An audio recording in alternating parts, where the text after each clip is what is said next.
right. What's poppin', YouTube? It's your boy KiteZz. Here, my lovely wife, it's just Alex. What's up, peoples? And we are here with the wonderful Flock. Shout out to the Flock where you talk your talk. You feel me? We are 31 episodes into Flock Talk. Shout out to everybody that's been rocking all 31 episodes, man. Some of y'all been here every single one. Shout out to you. But let's get straight to it, man. As you guys know, we're back doing the Pop the Balloon and Find Love reactions with Arletta Muley. So Flock Talk, you will be allowed to talk about those subjects again. Those Amuli, my fault. So old habits die hard. But now that we bring those back, you guys can bring those up. It was never a restricted conversation. It's just we couldn't show you guys the clips of it. So now we can show you guys the clips of it. So we're back. We're completely back. Well, we didn't go nowhere technically, but yeah. Yeah, that's one thing I want to say though. I gotta call something out though. I gotta call this out because when the Arlette situation first happened, right? We got hundreds and hundreds and hundreds of people saying, you know, no matter what happens, we gonna rock with you. No matter what happens, we gonna, you know, we here for you. I don't care what y'all gonna post. I'm here. You feel me? Y'all gonna be here. Hey, we got your back. It don't matter what goes on. I'm a fan. I'm loyal. But then we also got people that just now popping back up talking about some dang, I'm so glad I'm so glad you guys finally came back to YouTube. We didn't go nowhere. Where was we at? Y'all want to know something funny? I'm seeing people come back to the channel and they asking like, oh, like, y'all must have signed a deal. Like, where is y'all at? Y'all, oh, how'd y'all get this? Where'd y'all go? You know, I'm glad you guys are back, but you know, people like me, I wouldn't have took no deal, man. Y'all could have did better without it. Y'all could have did better without it. Y'all didn't need to. First off, I'm gonna set the record straight. We didn't take no deal. So the assumption that we took deals, y'all can already cut that out. We ain't took no deals. There ain't no contract thing. All right. Let's clear that up. Another misconception y'all think is that we on somebody's payroll and people's calling us, reaching out to us. Ain't nobody calling us and reaching out to us. It ain't that either. So it is what it is. Realistically, we looked up on YouTube. A lot of the videos that we had that was hit with the copyrights, they're not there no more. We got the green light on all our videos. So when they take all those restrictions down, I'm not sure what the boardroom meeting was looking like. I'm not sure what the conversation was. But our video stopped getting hit. We was never one of the problematic channels. We were never one of the problematic channels. We don't internet beef with people. We don't clickbait people. We rarely go on people's social medias. All the things that they were complaining about, we don't do. So I'm like, it was only a matter of time if they was gonna let reactors react to it. I don't see a reason why we would have been one of the reactors that couldn't react to it.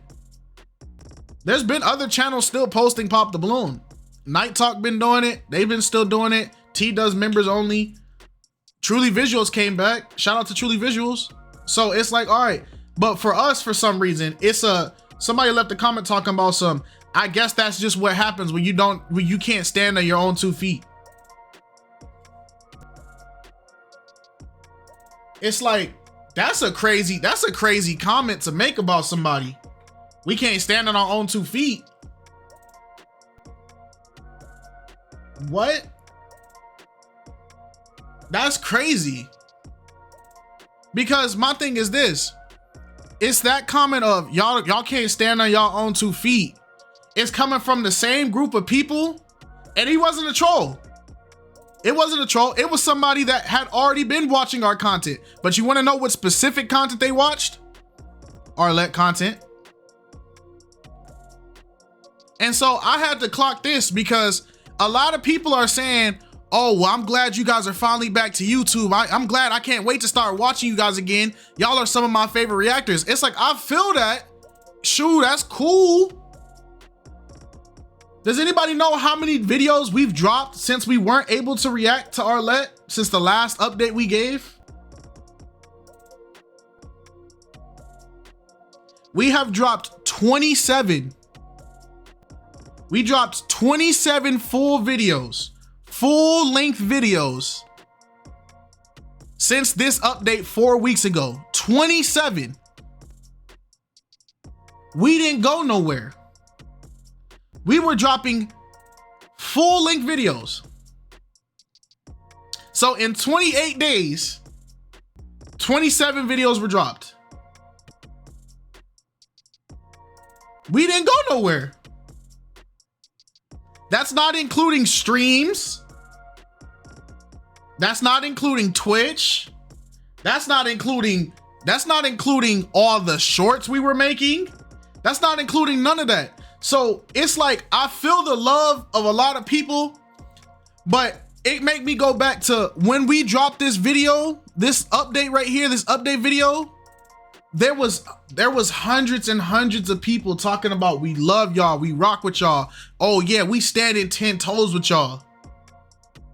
But when it came down to it, 700 views, 700 views, 600 views, 300 views, 300 views, 500 views, 400 views, 300 views, 300 views. The highest we was getting was, luckily this video blew up, was 16K, but the average was only 1,000, 2,000, 1,000, 2,000, 1,000, 2,000. It's the same, you know the crazy part? It's the same 1,000, 2,000 that was rocking with us before we even blew, like before we got to the 50Ks, 20Ks. It's been the same 1,000, 2,000, right? On this situation, that was 9,000 people talking about, we rock with y'all. We rock with y'all heavy. We got y'all back. Let's talk about it even deeper. Out of those 1,000, 2,000 people that are saying that they was rocking with us heavy, y'all care about us, y'all want to support us, y'all want us to reach it, y'all want us to be good. Did you know that the average likes on the videos was 60 to 70 likes? 60 to 70 likes.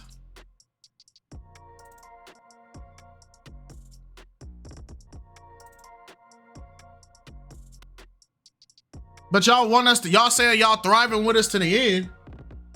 We got 75K, less than 1% of the audience, less than 1% of the audience that was sitting here saying they support us, less than 1% came to watch us, and then less than 0.5% even cared to interact with the video of leaving a like and a comment. But now that we dropping back this Arlette stuff, now that the Arlette videos is coming back, bro, 3 days, in 3 days, 6.2K, 4K. This video has like 600 likes, over 100 something comments.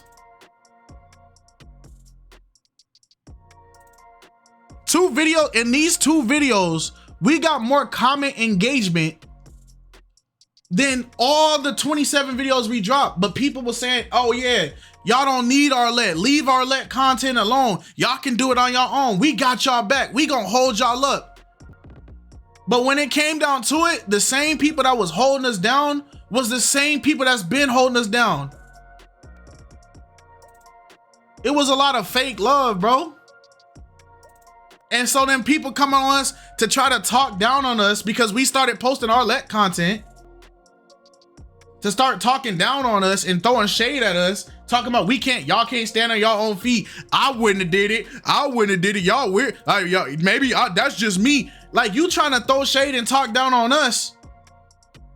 But then when I look at your comment history, the last video you were showing love was a Arlette video. But it's welcome back, KiteZz. Welcome back to YouTube, KiteZz. Where was we at? Where? The same people, the people in the Flock Talk right now are the same people that been in Flock Talk. It's the same people that been showing love every video. It's the same group of people. Where are you new people coming from? I'm looking at y'all know YouTube. I can see when y'all like our videos. I can see when y'all comment on our videos. YouTube gives us a whole chart of like who was the most active with y'all comment, but it was a lot of fake love coming back. We happy y'all back. We here for y'all. Where was y'all at? But now we run the Arlette content back. Man, I don't think y'all need to go back to Arlette. I don't think y'all need to do the Arlette stuff no more. I was rocking with your other content. No, the freak you wasn't. Because how you just now coming back? The last comment you made was a month ago. But you was rocking with us? So it's like, bro,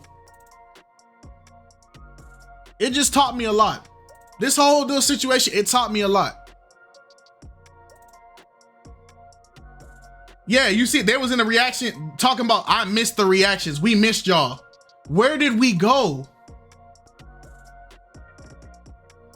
Where was we at?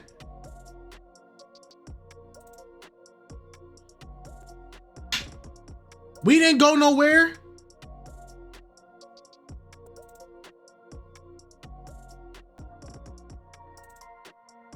That's the internet though, part of the game. I understand. And that's why I said it's a lesson I learned. It's a lesson I learned for sure. This taught me a lot. It's taught me a lot.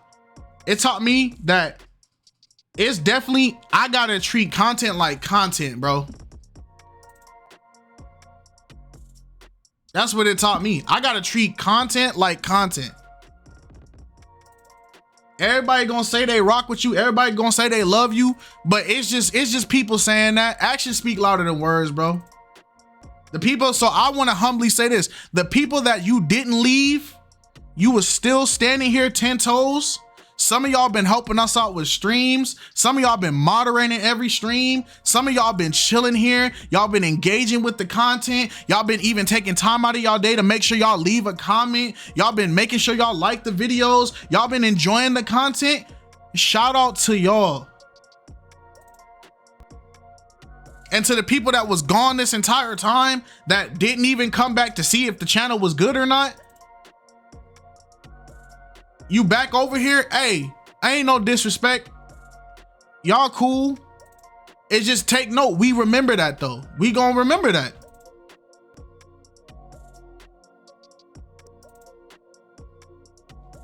It ain't no disrespect. It ain't no, and to the people leaving the shady comments, calling us sellouts and all that other stuff. Bro, get off the page, dog. If you feel like, how you mad that we're giving the content that you want? You're calling us shady for giving the content that you want. Because if you didn't want us to put this content out, why didn't you watch all the other videos?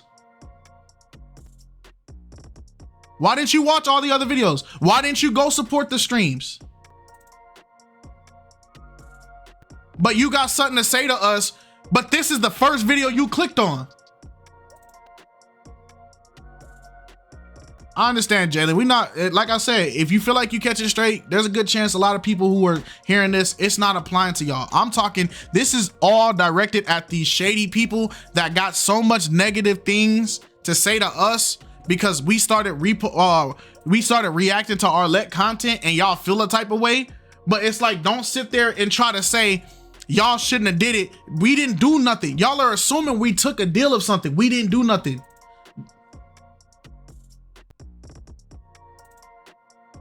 Go ask Truly Visuals. He's in the same situation we are in. Truly is back uploading because his stuff disappeared off his channel too. We didn't have to do anything. Truly's in the same boat. But we are the sellouts. That's crazy. Night Talk Night Talk been uploading Arlette Muley content.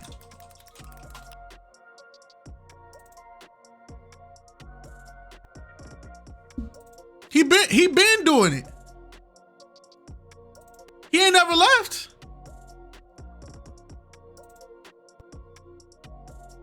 He been uploading a lot of other stuff, but he been doing the Arlette content too. That brother ain't no sellout. He just doing his thing. Truly Visuals came back. He doing the Arlette content too. But we sellouts. We had to take the deal. We can't stand on our own 2 feet. What are you talking about? Don't come over here with that. If you don't like it, bro, don't watch us, bruh. It's cool because you wasn't watching us already. So it don't matter. But to the people who enjoy the content and you not trying to be shady and you just keeping it 100 and you just enjoy what we doing, bro, go ahead, bro. Just enjoy the content. The content's for y'all. But don't shade us and come at us because you think you got some type of moral ego standing against us and you feel like if you were in our shoes, you would do this. But guess what? The thing you're saying to do in your if you were in our shoes, we did it. You didn't show up. The content was there. Cut that crap out. The content was there. The Twitch people, Twitch, y'all was eating content. We was giving y'all crazy content. Shout out to the people that went to the Twitch. They was really eating over there. Because not only was they getting to enjoy the content on Twitch, they got to come over and watch the same content on YouTube. And they watched it on YouTube.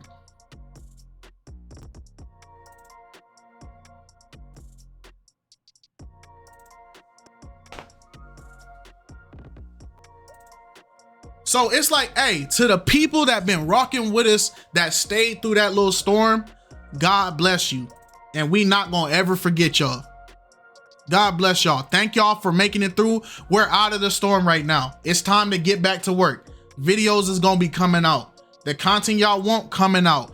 We're doing even more content. We're doing skits. We're doing cooking videos with y'all. We gonna be doing a lot more content. So the people that was standing 10 toes in the trenches with us, you 400 people, 300 people, 600 people, the people that was watching even the Reddit stories videos, shout out to y'all.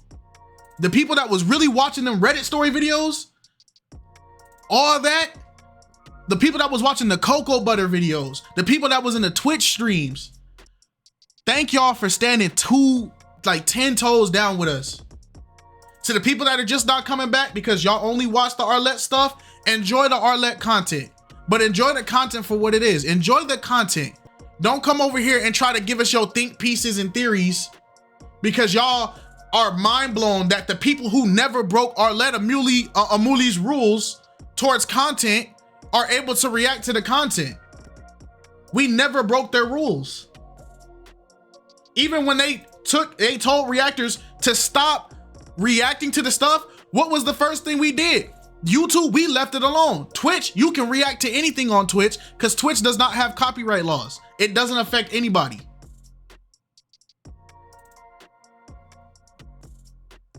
Truly Visuals did the same thing.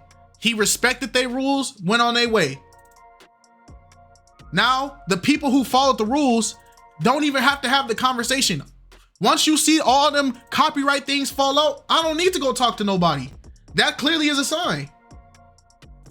Oh, well, welcome in, Candy. Miss Candy Kane. She was on the previous episode of Pop the Balloon. Hey, y'all. I was on the latest in the chats. What's up, Candy? How you doing? How are y'all doing? We straight. But hey, to the people that's been standing 10 toes in it, bruh, the LA lady, probably. Oh, it is her. Yes, it is. The last one, she was in the red set. The top and pants set. Yes. Oh, shout out to her. Hey. Did you like me? The last girl with the red lace. I gotta see her. I'm not even gonna call. She was the petty aggressive one. Dang. She wasn't aggressive, bro. That's the thing. I liked her. I didn't understand why all the male contestants kept saying she was aggressive. But I mean, yeah, she was like, "You gonna protect me or you gonna be a buster?" That's Callie right there. Hey, when she hit him with the buster, that threw me. Maybe that should be a topic. Everyone was hating on me. Hey. Hey. My thing is, Oh, let me finish this up before we move on, because we can move on to her segment. That's fine. Candy, we can move on to your segment after I finish this, but let me finish saying thank you. Thank you to everybody that has been standing 10 toes with us. Thank you to everybody that's been praying with us. Thank you to everybody that's been watching the stuff. Thank you for the people that love Kite and Alex for being Kite and Alex. It don't matter what we put out, y'all standing there. Shout out to y'all. We love y'all. The content's gonna keep coming out. Expect it. And the more content y'all react to, the more content y'all show us that y'all like, the more we'll put out of it. That's how it works. We make the content for y'all to enjoy. So if y'all enjoy a certain type of content, let us know. That way we know to keep making it. Other than that, we gonna keep making the stuff that the algorithm keeps telling us to make, because if the people don't speak up, the system will. You feel what I'm saying? So let's get to Flock Talk. I'm done with my rant, man. I'm sorry if people felt the type of way. Do this today. What happened? Good Lord. I'm what good. Happened? Nothing. What happened? Nothing. Go ahead. My bad. I didn't mean to cut you off. We're not gonna do what today? What happened? No, nothing. Oh. Another Discord, another problem. Oh yeah. Nah, forget that. We working right now. But yeah, man. All right, let's do it, man. First things first, Miss Candy's up in the chat. I don't know if she is able to use Discord, if she want to come talk or whatever. The floor is always open, but that's up to your discretion. I guess we can start off with Pop the Balloon. Let's go. Pop the balloon or find love. I want to hear what she got to say. Yes, I will come talk to you. Hey, somebody send her the Discord link if y'all want her to talk. Sent it. Which one was she? She said red dress. She's the last one. Oh, this one. Right there. This one.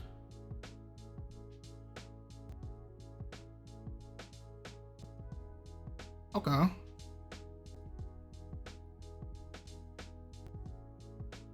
Okay. They said that she felt like she was aggressive. I don't remember. Oh, wait. Double check and make sure she can. Candy, are you actually clear to come and speak with us? Yeah, that's one thing. You don't have no. Yeah, you got to check with that. You got to make sure that you feel me? You cleared to be able to even be on people's podcasts and stuff like that. You feel what I'm saying? Because you know some people they be doing too much. They be going on these interviews and stuff. You feel me? I don't want no smoke. But let's see. All right, Pop the Balloon.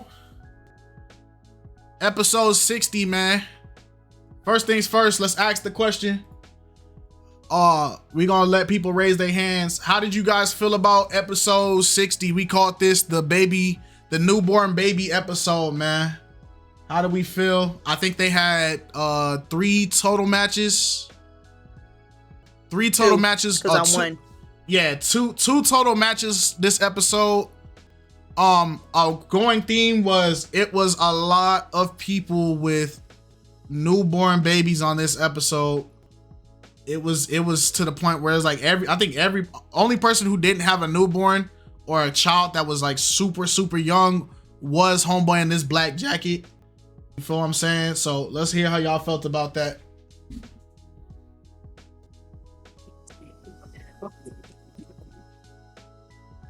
Oh boy. So I'm going first or no? Yeah, go ahead, Stepper. Honestly, I ain't really feel no type of way about the show, man. A lot of baby mamas and fathers on the show. Mm-hmm. It is what it is. Nothing new. I don't think away about Keep people down to drink. honestly. From our feet. Okay. Same questions though, but the only thing I'll change is just be honest about why you don't like the person. Know what I mean? Be honest. The truth shall set you free. Just like what R-Truth said. Hey, shout out to R-Truth. All right. Shout out Stepper. Thanks. Okay. Nitro, if you got something to say about the episode 60, go ahead, man.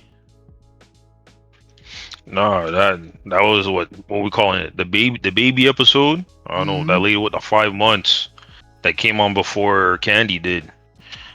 Crazy work. That was crazy. I don't even know, because we were talking about if he even healed from that yet. And I mean, Yeah. I don't know, man. Left me boggled. Yep. Discombobulated. He said, "It left you perplexed." All right, Chris, go ahead, man. How'd you feel about this episode?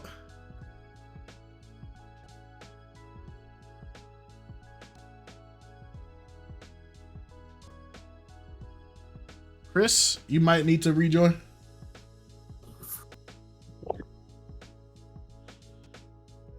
All right, somebody else go until Chris gets back. Can you hear me? Yes, we can. Okay, well, hey, how's everybody doing? I just want to, again, publicly with my voice, I want to apologize on behalf of my citizens of New Jersey. We not like that. We really not like that. There's been a lot of fugazi thing going around in Jersey. A couple people making us look bad. We still got Mike and Key holding it down, you know, with the marriage. So, we do got good people out there, as it's been proven. But we got some fugazi things going on out there. So I just want to apologize on that. I thought the show was kind of crazy with all the kids. I'm like, dag, like, shouldn't y'all be home? You know what I mean? I'm like, it's like, stay home. Like, I'm confused. Like, who's watching the kids? It's like, you ain't got a man to watch the kids, so who's watching the kids? It's like, it's crazy. And and we got a thing about bloggers. Apparently, you, me, and a few people, we don't really care for the vloggers and bloggers that come on the show because they always got a hidden agenda. So it's hard to trust them sometimes when they come on the show. Mm-hmm. And too many bloggers been coming on the show, and it's just like, you don't believe it. It's fake. Mm-hmm. It starts making it's. I get what you're saying, because it makes you feel like, what is your true intention for being on the show? Because it's like, is it the genuine love connection for this, or is it genuine love connection, or is this opportunity? Because the problem that the show does have is there's a lot of people that come on and they're just like, you can obviously tell, like, nah, this might be clout. This might be, love might not genuinely be what they're focused on. You get what I'm saying? So exactly. And you got a lot of bloggers out there that's been on the show that may or may not be watching the show right now, called Flock Talk. And you know what? They're gonna use this as ammunition for their content. You know what I'm saying? It's corny. Oh yeah. I'm gonna say something. Yeah, let us stay. Miss Candy said, "I have a sitter shaking my head. You think I was there for clout?" Nobody's saying that about you. We're talking about the show. We're talking about the show in general. I don't know if he's talking about. See, you. I ain't even say no names. You see that? Let me get this straight. I ain't even say no names. Hold on. Let me clear this up. What I'm saying is towards the show in general. Now, if anybody up here come up and they say that's on them, that's not my business. But every statement I'm making is towards the show in general. I don't want people getting a misconception about that right now, because it's the same thing. We called out Rhino. We called out Rhino for the same thing. You feel me? Rhino was on Pop the Balloon twice, but then he went on every single dating show after that. So we gotta call a spade a spade. We can't say you said not talking to the host. Oh, I mean, Flock Talk is open if you want to defend yourself, but I don't know if he was talking about you. I'm not gonna assume. Chris, can you is your mic working? Yeah, yes it is. Can you hear me? Yes, sir. Yo, okay, you can hear me? First of all, shout out to y'all. Thank you guys for doing this once again. How I felt about how I felt about it, it's the same old, man. Same old questions, same old interviewing questions. But KiteZz, you got to give me my cigars, brother.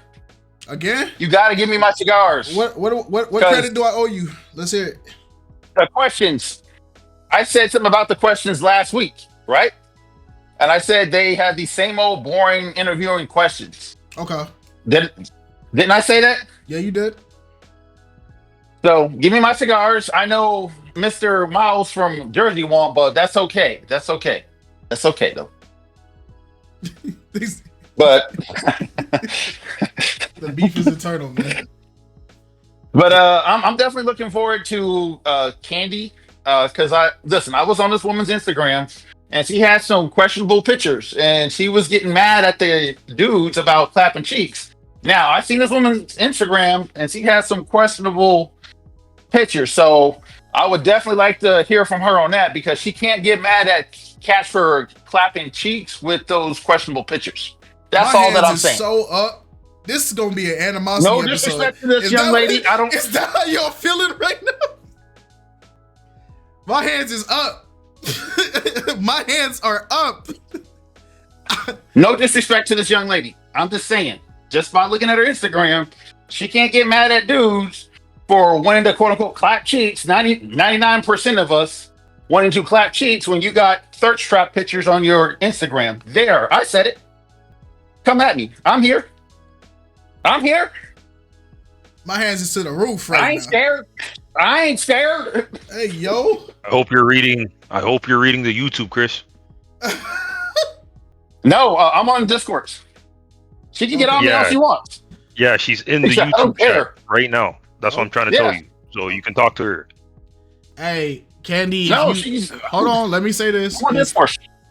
Like I said, if Candy wants to come on here and defend herself, as long as she's clear with our letting them that, you know, you're not under no contract, that you can't talk to people on platforms and stuff like that. If you clear on that, by all means, come talk your talk. But if not, then I suggest, for your own legalities, don't do nothing that's gonna get you in trouble. You feel what I'm saying? That's up to you if you want to do this. You feel what I'm saying? Because I don't want people to get in trouble over flock talk. It's not that deep. That's how I feel about it. But at the end of the day, though, let's remember, this is a community podcast. This ain't no dog pile type of thing. That's not what we here for. You said I'll just stay in the chat for now. You see, I don't want people to get in trouble. That's all I feel about. Because it's not that deep. It ain't that deep. You get what I'm saying? So other than that, she gonna go in the chat. She said she's gonna stay in the chat. So if she got something to reply, I guess we can have somebody read it out. But yeah, all right, Chris. Shout out to you, man. Oh, well, you know, with all respect, I'm just saying, if you want something, everything has to be in line with what you're wanting. That's all that I'm saying. That's all I'm saying to this woman. That's it.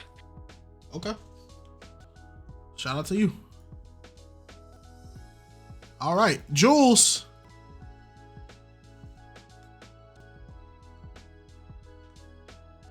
She said instigating. Hey, bro. Hey, man. Look, my hands is. I got to do like a Roman centurion. I got to wash my hands of this blood. It ain't finna be on my hands. It ain't finna be on me.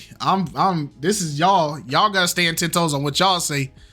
Go ahead, Jules. Y'all are funny. Well, all I agree is, I'm not gonna shoot no firing words.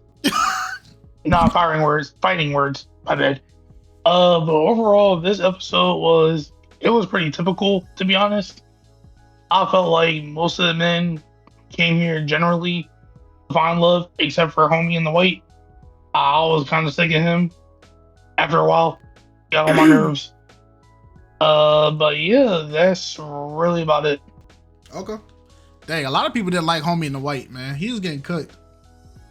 All right, shout out to Jules. Joy, how'd you feel about episode 60? My thoughts. I just think everyone's priorities just weren't straight. And personally, I feel like if your child is under 5 years old, you should not be on the show. That's just how I feel personally. And yeah, they need to go back to these people that they had these kids with and try to fix that relationship instead of going on Pop the Balloon.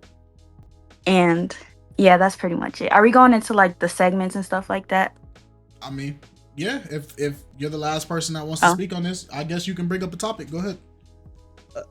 I guess we can, since everybody's talking about Candy, I honestly didn't think she was like aggressive. I feel like if you were like raised a certain way and you talk a certain way, a lot of people would think she was aggressive, but I honestly thought she was just like direct.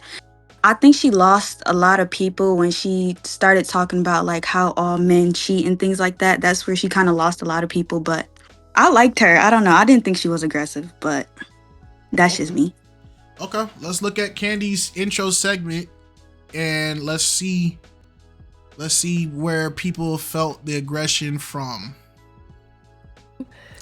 For fun, I'm a jet setter. I like to travel. I take my baby everywhere. I plan to go through at least like 5 passports before I die. Okay. So traveling is the number one. I'm a big foodie. I'm a food blogger as well. So yeah. All right. And now, what are some things you look for in a man? What I look for in a man, what do I look for in a man? I like a man that's a hard worker. Somebody that somebody that knows what he wants in life and is okay with children. Okay. And just a really sweet man, an honest man. I see. Yeah. Okay. Now, what are some deal breakers? Deal breakers would be any gang members, any illegal activity, scammers, con artists, gun clappers, Okay. sports bettors, been there, done that. I don't like any of that. Yeah. Yeah. Okay, so you're a scam artist. Okay. Oh, no. Okay. All right. Cool. Well, let's go on over there and see All what I ended up right. popping then. All right. Your name and age. My name Darian. I'm 31. Okay. And Darian, why'd you end up popping your balloon? I'm a gambler. I sports bet from time to time. I ain't gonna lie to you. You fine as hell though. Oh, thank you. I appreciate that. Okay. And then the part where people got a lot of controversy from, I think it was, who did she say it to? Was it this man? Intention. So you're dating within. Life. Okay, I'm so with she a went woman to with- she with went her to kids. her segment where she made the deal breaker that she asked the question, are you here for a serious relationship or are you just here to clap cheeks? And a lot of people it's a serious question, right? As funny as it sounds, it is a serious question because are you there genuinely to find love or are you there just to get a booty call? Because as you guys saw in the last Love Mount episode we just saw, there was a lot of people in there that it was like, you can't tell me these people was genuinely there for somebody to find love. You can tell that there was a lot of people in there, especially from the people that got matched. It wasn't about finding no love, no lifelong partner. It was for sure about finding a booty call. So this is a valid question. I just the part she lost me in, I just don't know who she said it to. And then the clapping cheeks. No, I'm not trying to just date to clap cheeks, you know. It's not Okay. you know, that's not like a priority in my life. Okay. So I would be trying to date with intention. So you're dating with the intentions to marry?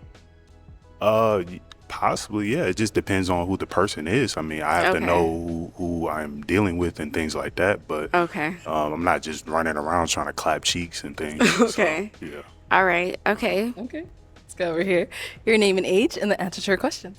My name is Trent. I'm 31. I have no problem with a woman with children, preferably less than 2. Okay. What was the next question? Do you have any kids? And also, what are your intentions? I do. I have a 7-year-old daughter. Okay. My intention, I am looking to date to marry. Okay, that's awesome. Cool. Thank you. Let's go down over there. We'll be back for the ones that popped. Your name and age and Does the anybody with Candy, do you remember what gentleman it was that you had the conversation about all 99% of men cheat? Because that's where I had my biggest disconnect from what you were saying on that one. The man with the glasses. Thank you. Yeah, the whole 99% men cheat, or was it the dude with the bifocals? Who was it? Let's see. Thank you. I like your jewelry. About here. Okay. Okay. Yeah. Are any of y'all from California? Seems like coming from a toxic place. Okay, Clap this. cheeks. I'm looking to date to marry, but Okay, so this is the segment where this got a little gray area for me. And so because y'all know how I feel about statements like this. I can't rock with statements like this. So this is where a little disconnect came Just in. the aggression kind of seems like coming from a toxic place. Oh, okay. No, I'm not toxic at all. That's just what 99.99% of men's intentions are, is just to hate. Well, that's the men that you have encountered. Oh, okay. So you saying you not about that? No. Okay. Is he someone that's your type? He's nice looking. Thank you. Yeah. Thank you. When they get a pop back over here, right here. Why'd you end up popping your balloon?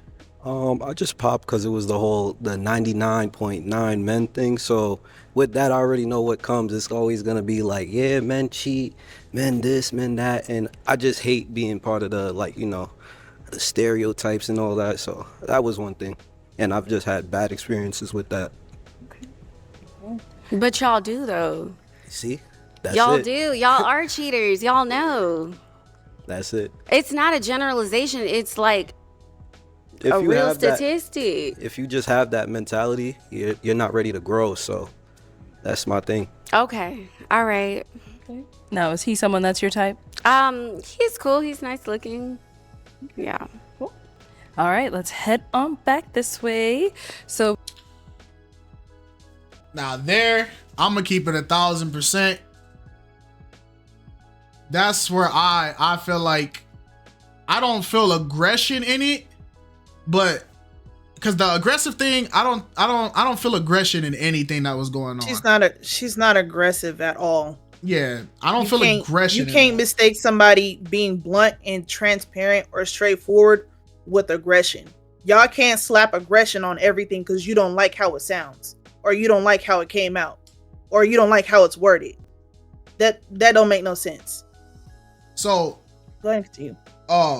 This is where you fell off like super hard for me, and you're asking that's what made everyone mad. Yeah, because you kind of just did what every feminist platform kind of does on the internet.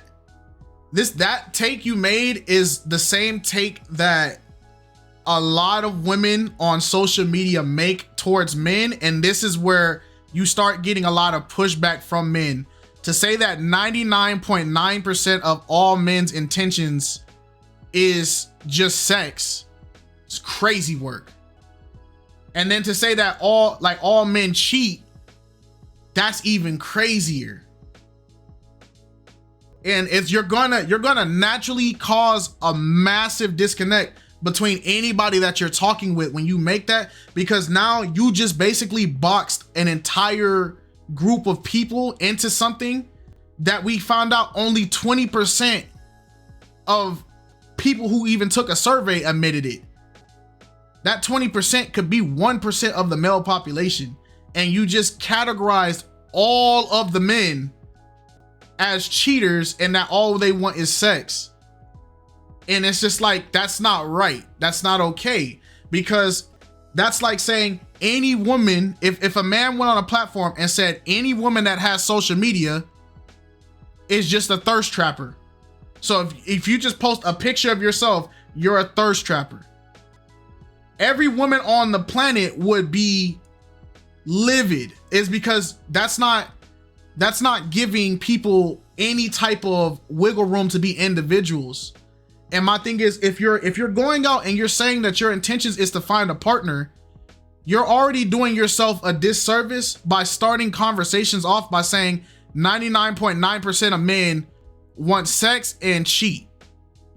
So then at that point, it goes into, if that's how you feel towards all because 99% is basically 100. If you feel this way towards all men, of course, men are naturally going to be like, no, I don't jack with that. I don't rock with that. Because there's a large majority of men that have never cheated, that have never had these type of intentions, who are genuinely out here for marriage, and you just labeled them that. I have never cheated, and sex was not the intention, and I'm married. I'm not a rare breed of a human being. So imagine listening. I understand. I should have said 70%. Oh, Lord. I think she's trolling. Yeah, she gotta be. She gotta be trolling. She's trolling. She's trolling me. She's trolling. All right, y'all. All right, y'all. Go ahead. How y'all feel about this? Go ahead. Raise your hands if y'all want to talk about it. Do y'all feel like she was aggressive, or what do you feel like you disconnected on her segment? Of course. Wait a minute. Let me get this. No, I'm not trolling. So you feel like 70% of all men cheat? Oh, that's her. She said that's her opinion. Just because it's her opinion, it doesn't make it a fact. It may be a fact for her, but it's not a fact for everyone else. Talk about the man who asked me to publish his book. I don't know. I don't know the reference. But 70% of all Last men. guy in the line. Yeah. The guy at the end. Okay. Oh, because she does journalism and stuff. Yeah. And she did say she's not a publisher. She does journalism. Right. So, Chris, go ahead, man. Oh my lord. I'm about to kites. I'm about to do it, brother. My hands is up. Listen, Bro. I'm gonna tell y'all. My fight, man. My hands is up. I'm gonna tell you women something, not just candy. The guy that's trying to take you out to these expensive dinners, guess what he's trying to do? He's trying to clap cheeks. The guy that's sending you all these good morning queen, grand rising queen, and all that stuff, he's actually trying to clap cheeks. Now, the guy that's not trying to clap cheeks is not afraid to lose you, which is he's actually going to be honest with you, and he doesn't care how you feel about his honesty. Why? Because he's not afraid to lose you. So the guys that are taking you out to eat, lying to you, talking about how beautiful you are, those are the guys that are actually trying to clap your cheeks. The guys that are actually honest with you, who are straight up, as we say in the hood, straight up 100 with you, and they don't care how you feel because they don't care about losing you. Those are the cats that you need to be with. The cats that aren't afraid to actually lose you. The cats that look beyond your beauty. Those are the cats you need to be with. So yeah, she's right. Cats are trying to clap cheeks, but they're not honest about it.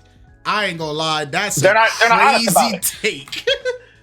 That is they're not honest about it. I'm just like. So wait, Chris. So if a man takes a woman out to dinner, he's trying to smash. Exactly. If he's trying to, this is the reason why I say this. If he doesn't go to this restaurant personally, himself, and he's just doing it just to get the woman, he's trying to smash. When I set up a date, I set it up to places that I like going to. Why? Because I want to bring this woman into my world. I want this woman to experience me. So if she says to me that, oh, I don't drink, I don't do this, we're done. Now the guy that's simping over you and saying, oh, and you say to this guy, oh, I don't drink, okay. What type of restaurant do you want to go to? That's the guy that's trying to clap your cheeks. I don't care.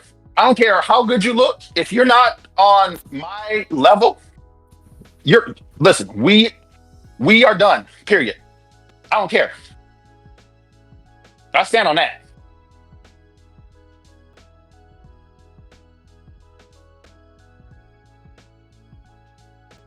Hello?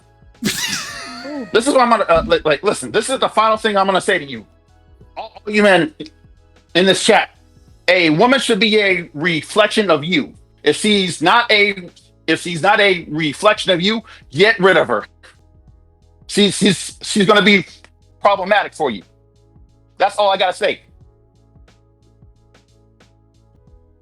Shout out to Chris. Well, Miles, don't start. No, matter of fact, no, Miles, go ahead. Go ahead, Miles. Tell us how you feel, Miles. Miles, I give you because that was an interesting take. That was something. Miles, go ahead. No, Well, Miles, I want to know how you feel.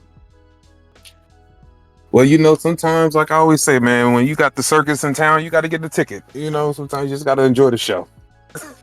that was ridiculous. That was ridiculous. I know Candy probably watching like, see, that's what I'm talking about. No, y'all. Maybe y'all both are relatably goofy together. Then, if y'all believe that, no, that's not true. That is not true. That is generalization at its best. And this is my big take on this whole nonsense. Every woman will sit there and say that all men cheat, right? But they'll hit you with this one too. All men cheat. Every last one of them. What about your son? Well, my son, he different. So, he ain't like that. So, okay, every mother says that. So if every mother's saying that all men cheat, but their son is special, don't that kind of mean that a lot of men out here are pretty good? At least that's how I look at it. I'm like, well, every woman says that every man cheats, but their son is somehow special. A lot of mothers with sons out here, I guess that's special then. So a lot of men ain't cheating. It was just a quick generalization. It was wrong. It's tacky. It's and let me just first to Candy and to the women out here too, because I said aggressive in the comments. I want to apologize for calling her petty and aggressive. Poor choice of words. Could have used a better word. I think blunt was one that was given to me, so blunt is a good one.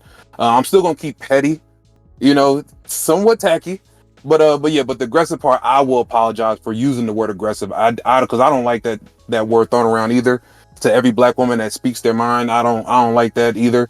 But 100% petty though. Yeah, petty and goofy. Oh, you definitely goofy. But outside of that though, yeah, I want to apologize for the aggressive comment. And Chris is Chris. I don't it's never a dull moment with him, so I don't even worry about him. It's Thursday. I'm numb to it at this point. I'm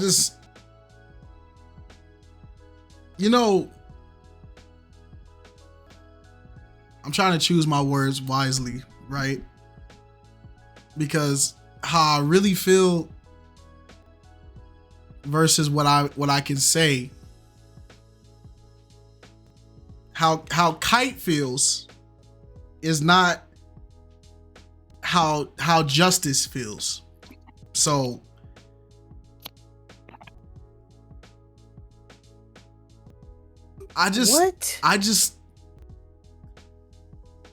what happened, Alex? That's my actual name. My actual name is Justice. But that's a nice name.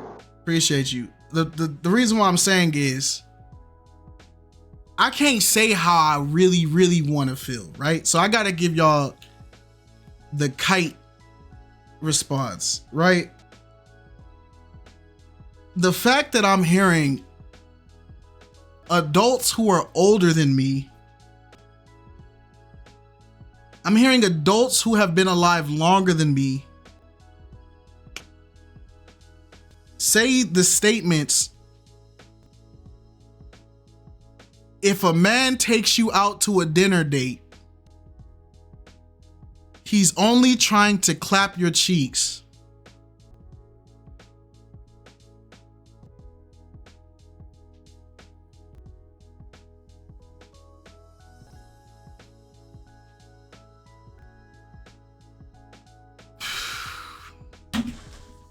Y'all are interesting creatures. Y'all are interesting creatures.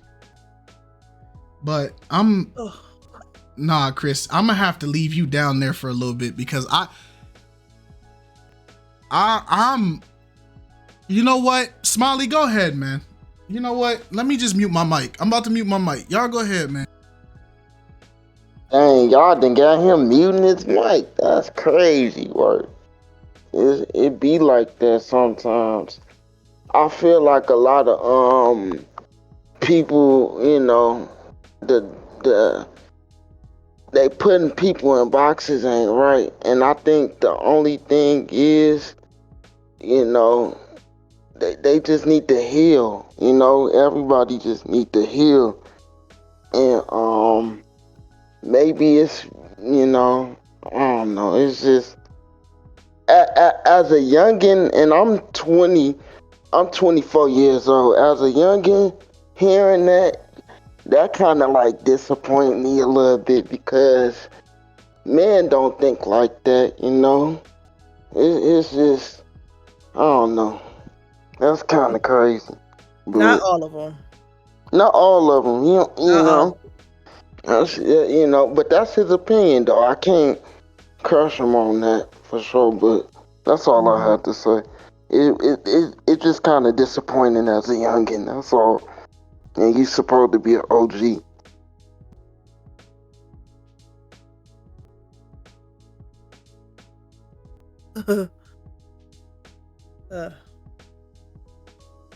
Thank you, Smiling. Thank you for that. Yeah, no problem, no problem. I'm just trying to light the mood a little bit. Oh no, you good. You good. Good, brother. You good. I'm just trying to. Yeah, people be over whooping, man.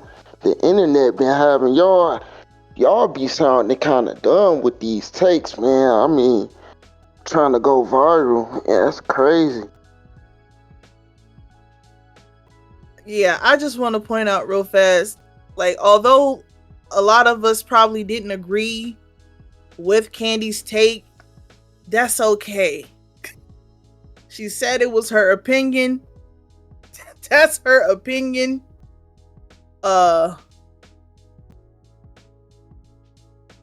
Yeah.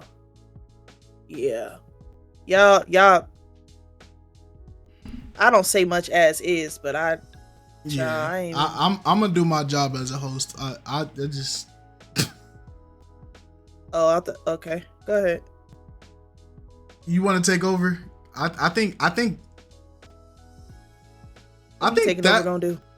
I don't know, bro. Something in my brain just snapped, and I just like I'm trying to get it together, but that like, bro, like what?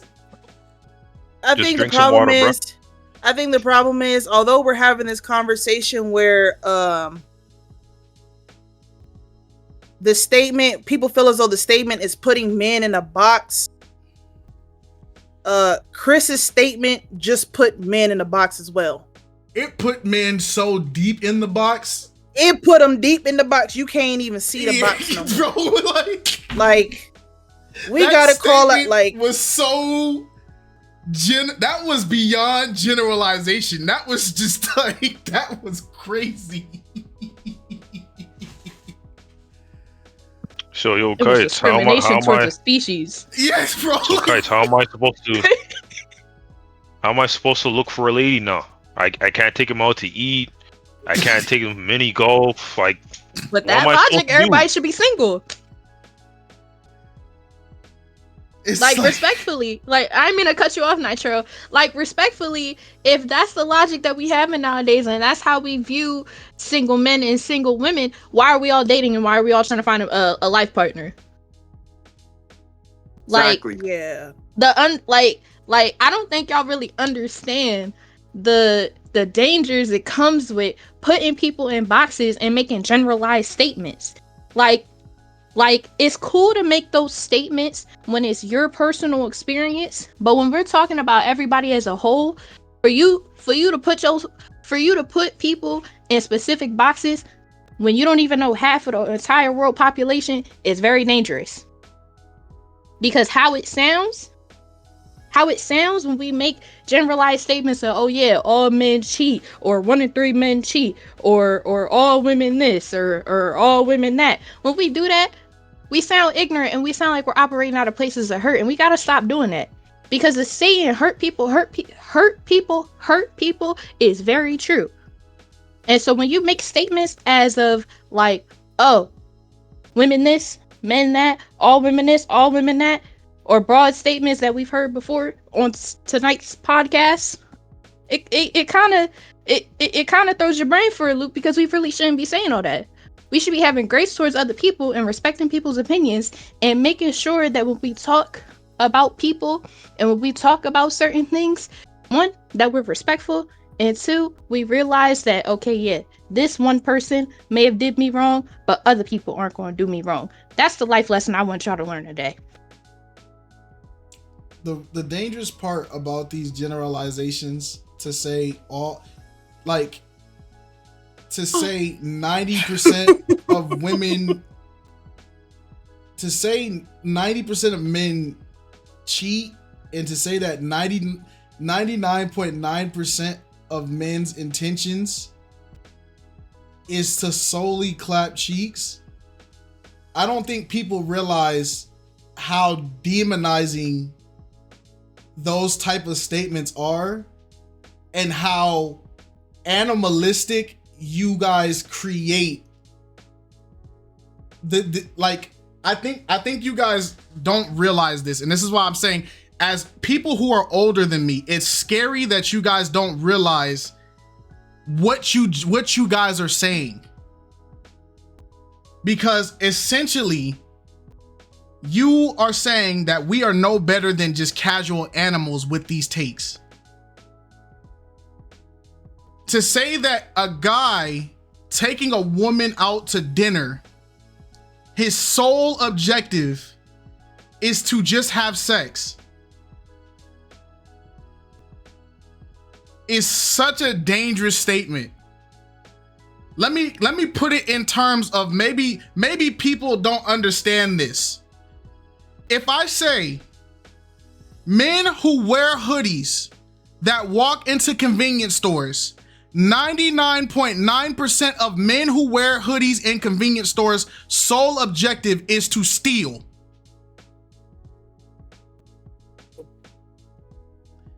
That is the equivalent of what you just said. Because that generalization has just demonized and perverted something as simple as a dinner date and labeled it with ill intentions that there are people solely going on dates only to have sex, when there is a large variety of men who are able to go on dates with the intention of finding an actual life partner, and sex is not their objective. But when you guys say statements like these, this is why you're able to open up a TikTok and you're able to see some random woman say, yeah, I can't wear these type of clothes, or I can't hang out with these type of guys, or this, or all men are so simple. Ladies, the key to getting whatever you want, because all men want is sex, all you have to do is X, Y, and Z. Because you guys make statements like this is why people are able to go on these platforms and say the stupid crap that they say. Yep. Because you guys give them the power when you guys make takes like this.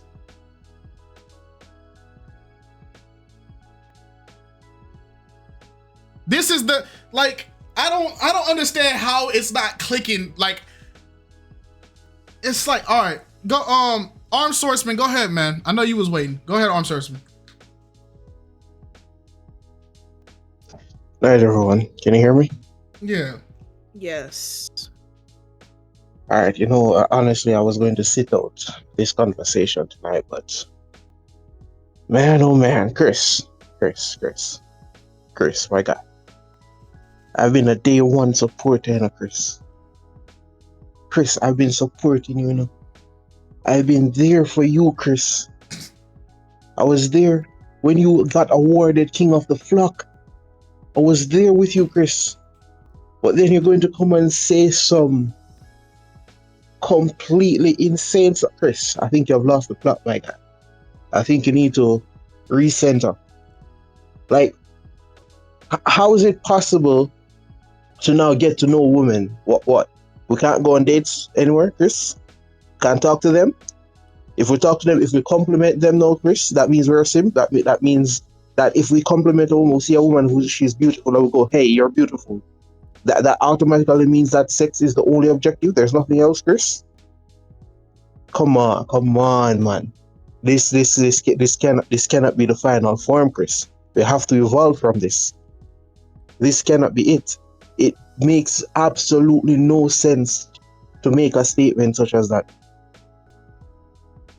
So you're telling me that in the history of guys, we're talking back in the days when people used to spend months, if not years, courting a woman. You think they did all of that for one night? For one night? Men risk their lives for their families. A lot of guys die just to ensure that their woman, their wife is safe. And you're saying that is all for one night? Come on, we have to do better. We have to do better. This cannot be how you go out, Chris. This cannot be how you go out. Come on, you have to get back there. That made no sense. That has to be one of the worst takes of all time. And I know this is generalizing again, but I think this might be a correct generalization. That has to be one of the worst takes of all time. That was crazy. Putting that craziness aside, I just want to say what, and I'm going to say this from some authority because I am an analyst and an analyst. Generalization helps, but when you're using generalizations, you have to also consider that there are always outliers. There are people who don't fit into this bracket.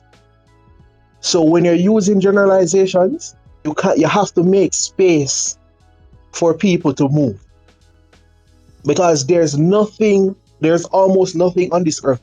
Even if you look for a description of what a human is, you say 2 eyes, 2 ears, 2 foot, there's not anything that everybody fits in except that they were created by God.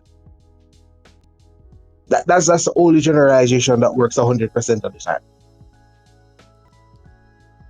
Yeah, man. Thank you. Generalizations they're used and they're helpful, but we have to keep the plot. We have to keep the plot. And Chris, my guy, you have to redeem yourself. Do better, honestly. Thank you, Armed. That's, whoo, man. Leo, go ahead, talk your talk. He said 1 HP right now. Okay. So I was gonna say something about Chris, but I feel like everybody said something about him that it's not even worth it.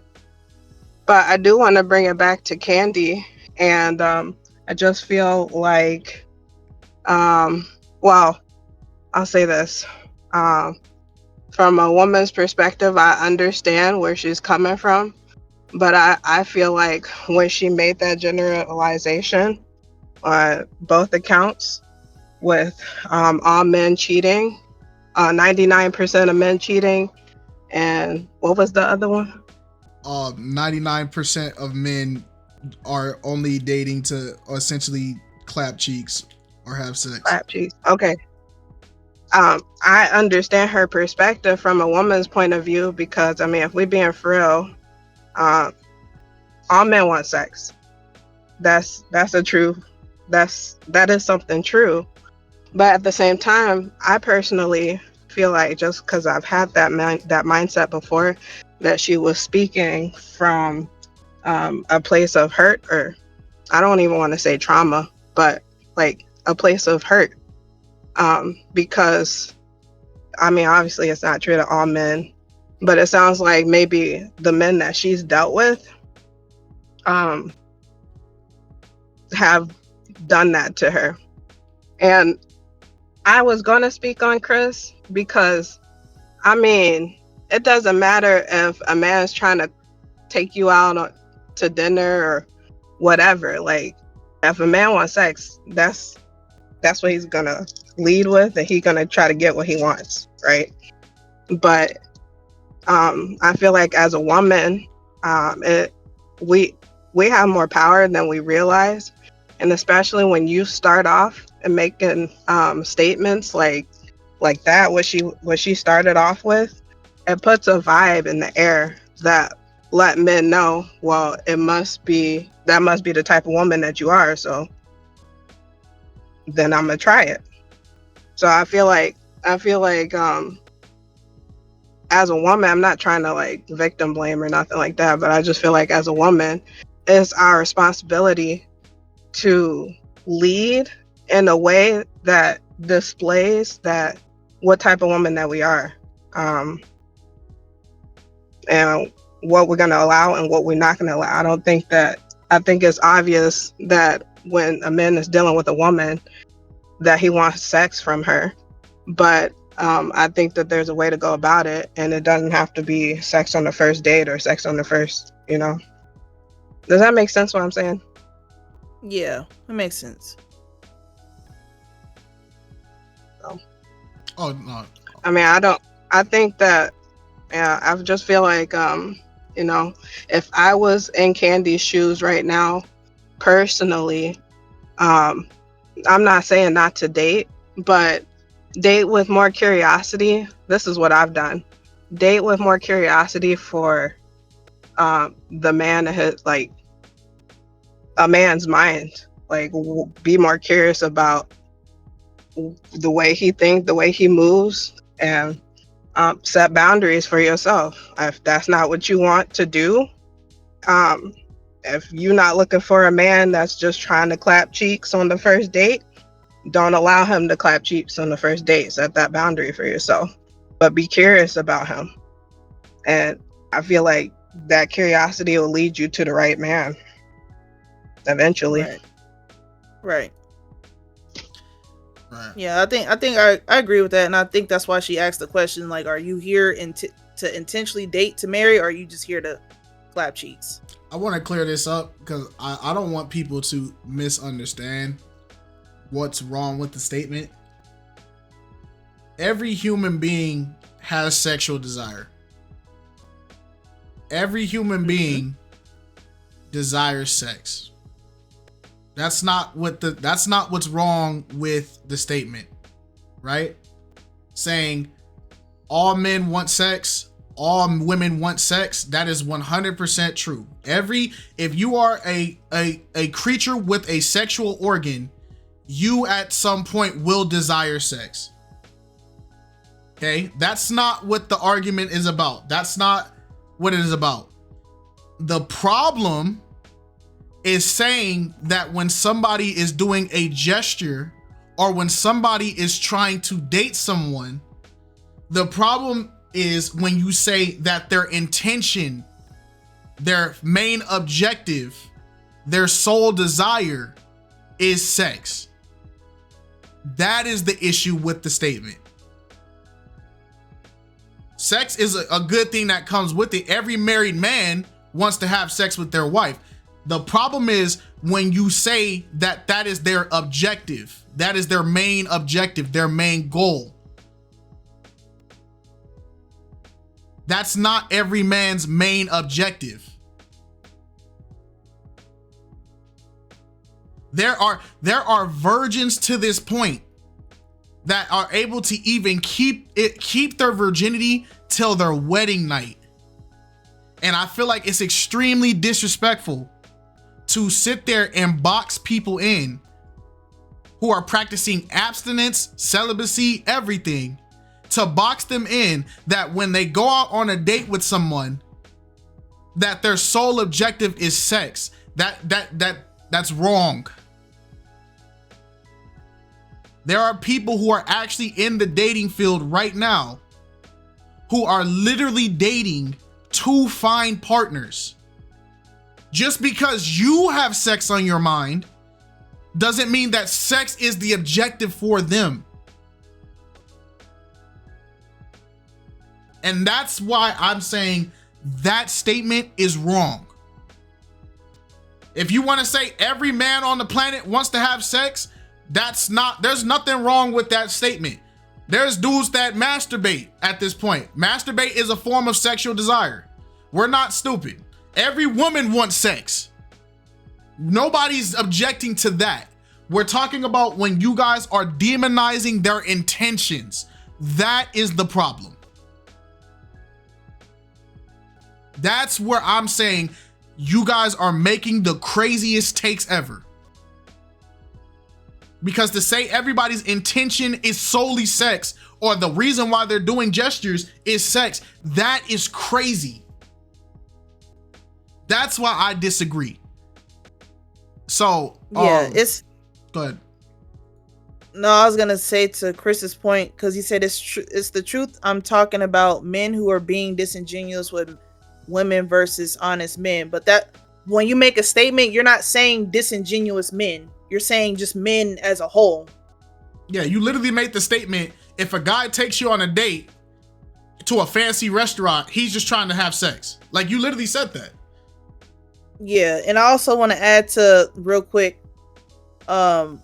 when people make statements and it sounds like offlandish to you, or it sounds like, oh, like this is something that they've experienced, that's their personal problem, this and the third. Just as somebody that has experienced that, it's rude to say like you need to go find some healing, you need to go get your life together, you need to go read a book or something like that, because of what they're saying to you is foreign or it doesn't make sense to you. You don't know people's mindset behind the things that they say. Somebody could be completely healed and still have that same opinion, vice versa. So thank you, just throwing Blessed. that out there. Thank you, Blessed. According to the PEW research in 2023, 76% of those who are single and are looking for a relationship said they wanted to find a committed partner. Among online daters, 60% said that they were looking for a serious relationship. Y'all just throw those numbers out when y'all say the statement. Y'all throw those out when y'all say these generalized statements. Y'all throw all those stats out. That's what I'm saying. It's okay. I understand generalization is like, people generalize things based off of what they know. But when you guys put an entire group of people in a category without knowing any of these people that you're putting in that category, so every time I see a person in a Chili's with a girl, I'm like, yeah, that dude's trying to smash tonight. Like, that's crazy work. Valencia asked a question. Okay, but question, people can be looking for a serious relationship and still want to clap cheeks. No. That's what she's asking. We're not saying, so people can be looking for a serious relationship, still want to clap cheeks. Yeah, that's why we said human desire, naturally, to be a human being, you're going to want sex. But we're saying to say that that's people's main objective in dating is sex, that's wrong. There's people whose main objective is the partnership. Sex is just the benefit that comes with it. That's what we're saying. Yeah. All right. I forgot who was next, but I guess we'll do Universal. Yeah, good night. Oh, were you next, Stepper? Yeah. Oh, go ahead. My fault, Universal. Okay, go ahead. Let Stepper go. My fault, Sorry, Universal. My fault, man. Let me go check the order. Yeah. Well, honestly, the only thing I can say is that a person who a person who projects and basically projects and assume that 99% of men cheat, blah blah blah, and use women for their body or cheeks or whatnot, are basically the ones who are just not healed, probably heartbroken, went through a bad relationship, and basically take their anger out on their new man that's not using them for sex, or basically just using them for their body or cheating on them. I don't know. You know what I'm saying? It's just the projecting part. Projecting is just wrong at this point. But right. You can't just say that. You can't just say that to your new partner that you're getting to know, and that honestly, he's just taking your whole frustration out on that new partner, and just assuming that they doing that. You know what I mean? It's just projection at this point. Assumptions. Right. Pretty much projection. And it's like, if you're doing that, you might as well just not get into any relationship and just heal and stuff. Yeah. Okay. Shout out to Stepper. All right, Universal. Now you can go, and it'll be Universal. Then we'll figure out who's next. Go ahead, Universal. Yeah, good night. You all could hear me? Yeah, we hear you. Yeah. This topic is tricky in the sense that you use the expression sex is someone's main objective, and then you also use the expression sole objective. I see a difference between those two expressions, and I'm seeing a difference because one, remember when God made man and woman, he put a desire into man and woman additionally for a purpose, and the command that he gave to Adam was to be fruitful. That was one of the first commands. So, and remember, even Christ said in the kingdom that desire between man and woman will not be there in the kingdom. So what I'm saying is, yes, to a certain extent, sex is the main objective for a relationship, but it's not the sole objective, right? Because we want sex, and as the last two callers hinted, I think they made some good points. Well, the last someone texted that persons could want a serious relationship, and they still want to quote and unquote clap cheeks, but meaning that they want sex within the confines of a serious relationship. But what I'm saying is, that sex is still the main objective, although it's not being the sole objective. So I don't think, but of course, so going back to the initial statement, a man taking a woman out on a date, I think, yes, his main objective is within a specific time frame, sex. But I don't believe that that's his sole objective. So I wanted to clarify those two, and I don't think that it's demonizing human beings, especially if they acting in accordance with a God-given programming, but not even a mandate, because we are programmed for that. So I don't think it's demonizing human beings. Go ahead. If there's a woman, right, she asks you on a date, you ask her on a date, you both have a mutual respect for each other. When you're going on the date, is your objective to lay with this woman, or is your objective to build a future and marry this woman? Okay. But you see, you are phrasing the question as an either or. But it's because the whole point of my statement is to say that people are going on dates because they want to have sex. That's why I say that's where the dehumanizing, the demonizing comes in, because there are millions and millions of people who are on the dating sphere right now, and they're going on dates with women right now, and sex is not the target that's on their mind. They're genuinely looking for a partner. So that's why I'm asking you, if you go on a date right now, in the scenario that Chris said, that if a man takes a woman out to a dinner date, his objective is sex. If you go take a dinner date with a woman right now, on your mind, are you looking for things to marry this woman as your objective and find a life partner, or is sex your objective? Okay, I'll answer those two questions. Yeah, I will never carry a woman out on a date if I don't feel, if I do not have a sexual interest in her. I'll say that off the bat. I will never carry out a woman if I don't have a sexual interest in her. So it was a precondition for asking her out on the date. So it has to be mean. It cannot be a subordinate or something that comes in after. If it's a precondition for me asking in the first place, it has to be mean. No, it's not the soul. So I think that's what we get confused with, but we conflating mean and soul, and I think that's the problem, right? So I don't want to take up too much time, because that's the simple point. All right. And I don't think that it's dehumanizing persons if they're acting in accordance with a God-given mandate.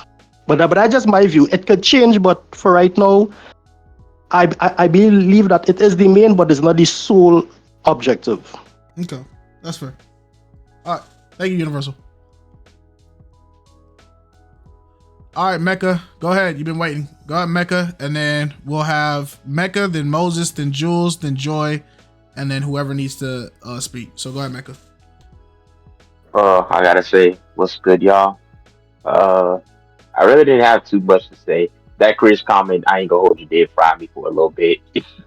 It's crazy, scrambled my brain for a little bit. I ain't gonna hold you because I was trying to chill. And then he said that I was like, but I can understand the point of what the gentleman just said.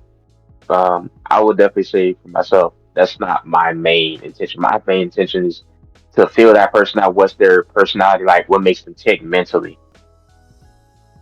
So I can understand that that is one of the intentions, but for me, it's not my main intention. It's to see where you're at. Because I'm old school. Like, I want to court. I don't want to just date to hook up. Not everybody's thinking on that. So, yeah. But that's it, though. Right. Shout out to you, Mecca. Thank you, Bless, for another statistic. According to the General Social Survey in 2020, 15% of couples and former partnered adults admitted to online emotional cheating, non-sexual. Only 6% admitted to cheating sexual. So 15% of people are cheating and sex is not even their objective. They're cheating emotionally. And only 6% are cheating sexual.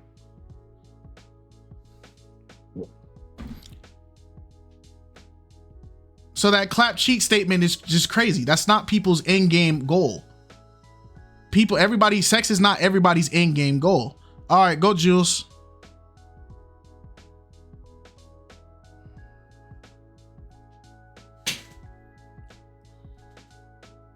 Honestly, I feel like now in today's society, I really do disagree with what Chris had to say. Mainly because, and I'm gonna use myself as the example I'm about to say. For me personally, I grew up in church my entire life, and one of the things I was taught was because the Bible says don't have sex before marriage or something along those lines, if I remember correctly. Anyways, pretty much my stance on this whole thing, like I said, I'm using myself as an example. I'm not looking just to have sex, because of course I want to do it at some point in my life, but that's not the only thing I'm looking for. 'Cause at this point in my life, I'm generally looking to get to know someone and to walk down the aisle with someone. So yeah, that's just my 2 cents on it. That's fine. Shout out to you. All right, Moses. Go ahead, boss man. Hey, what's going on? Can y'all hear me? Yes, sir. How you doing? Yes, sir. Been a while since I've been here, but I'm glad I'm here. This is a great topic. I just want to say this. I agree with what Chris is saying. Most guys, like especially on the first date, they take women out to dinner to smash. I'm telling you, because at the end of the day, first off, in fact, before, like, this is so funny to me. Like, ask yourself this question: why are you taking a women that you just meet out to dinner on the first date? Because first off, number one, that's boyfriend energy. That's one. Because you're supposed to only take women who are your girlfriend or your wife out to dinner. That's one. Two, how do you not know if this woman is not out on a dinner date with you just because she wants a free meal? So trust and believe that guys who take women out to dinner on a first date, trust me, they trying to smash. Trust me. I'm telling you. I have a question, Moses. How does one become a man's girlfriend without going on a date? That's actually true. But what I'm saying is, like, it's certain dates that you don't do when you first meet a woman. You see what I'm saying? Like, Answer the question. Wait, How say that again? How does a woman or a man, how do they go into a relationship without going on a date? Explain. Well, I never said that. I never said that it's not like that. That's not what I never said that. They have to actually go on a date to meet to see what kind of women you're dealing with. You know, so I never said not going on a date at all. But then that makes your statement that all men want sex on the first date illogical. Because if you go on a date to get to know somebody, if that's the intention of getting to know this person, how is sex and getting to know them the number one objective? You can't have both. No. The thing here is this: the purpose of the first date is to see what type of women are you dealing with. That's one. Two, you have to understand that the first date is to see if this woman is a woman that's going to cooperate with you, to see if this woman is going to be compliant to you, to see if this woman is the right woman to be with before inviting her to your house. You understand? That's one. That's the purpose of this first date. You see what I'm saying? Yeah, of course, yeah. You want to make sure that the woman is sexually attracted to you, but at the same time, it's not just seeing if the woman is sexually attracted to you. It's seeing if this woman is cooperating with you. Is she following the man's lead? Is she being compliant? You know, that's what the first date is about. You understand? But I never said not going on a first date is not knowing a woman. I never said that, because you have to, either way, you have to meet the woman in person. But it's the fact that you didn't say it is how that statement came about. Because when we're saying statements of, oh, a man is only going to take a woman out for sex. A man is only going to take a woman out because he wants to take her to his bed. A man is only going to want to do this because he just wants to lay with this woman. You eliminate the factors of, okay, is this woman going to follow my leadership? Okay, is this woman, am I going to make this woman my wife? Is this a woman that I want to know? Is this a woman, like, you eliminate those thoughts when we think that men only want to go out on a date for sex. I asked that question because no. Go ahead. No, you're good. Go ahead, boss. You're good. No, you're good. The thing here, I'm not saying that there are some guys out there who don't go out, like who don't go out with women for sex. That's not what I'm saying. But I'm saying, majority, most of the time, 9 times out of 10, most guys are going out on dates to smash. But like I always say, I always tell guys, if you want to smash, well, if that's what you want, why can't you just be upfront and tell the woman that's what you want? You see, versus you going out on a date, wasting your money, and then you don't know if this woman even wants to do what you're trying to do. You see, now I'm not saying, hold on, let me finish this. I'm not saying that, there are guys out there who go out on dates, just because they want to do it. But guess what? Majority of the guys, they going out to smash. That I'm telling you. So are you that majority? Well, because I don't go out on dates to sex. I go out on dates to see what type of women I'm dealing with. Because remember, this is the first time you're meeting this woman. You don't know this woman from nowhere. So you have to make sure you see what kind of women you're dealing with, to see if this woman's gonna display red flags, to see if this woman's gonna, is gonna be cooperative on a date, to see, like, all this stuff that's what the first date is about. Filling the chick out. Let me ask you a question. So you're saying all this, and you're saying that this is what your intention is for the date when you take a woman out.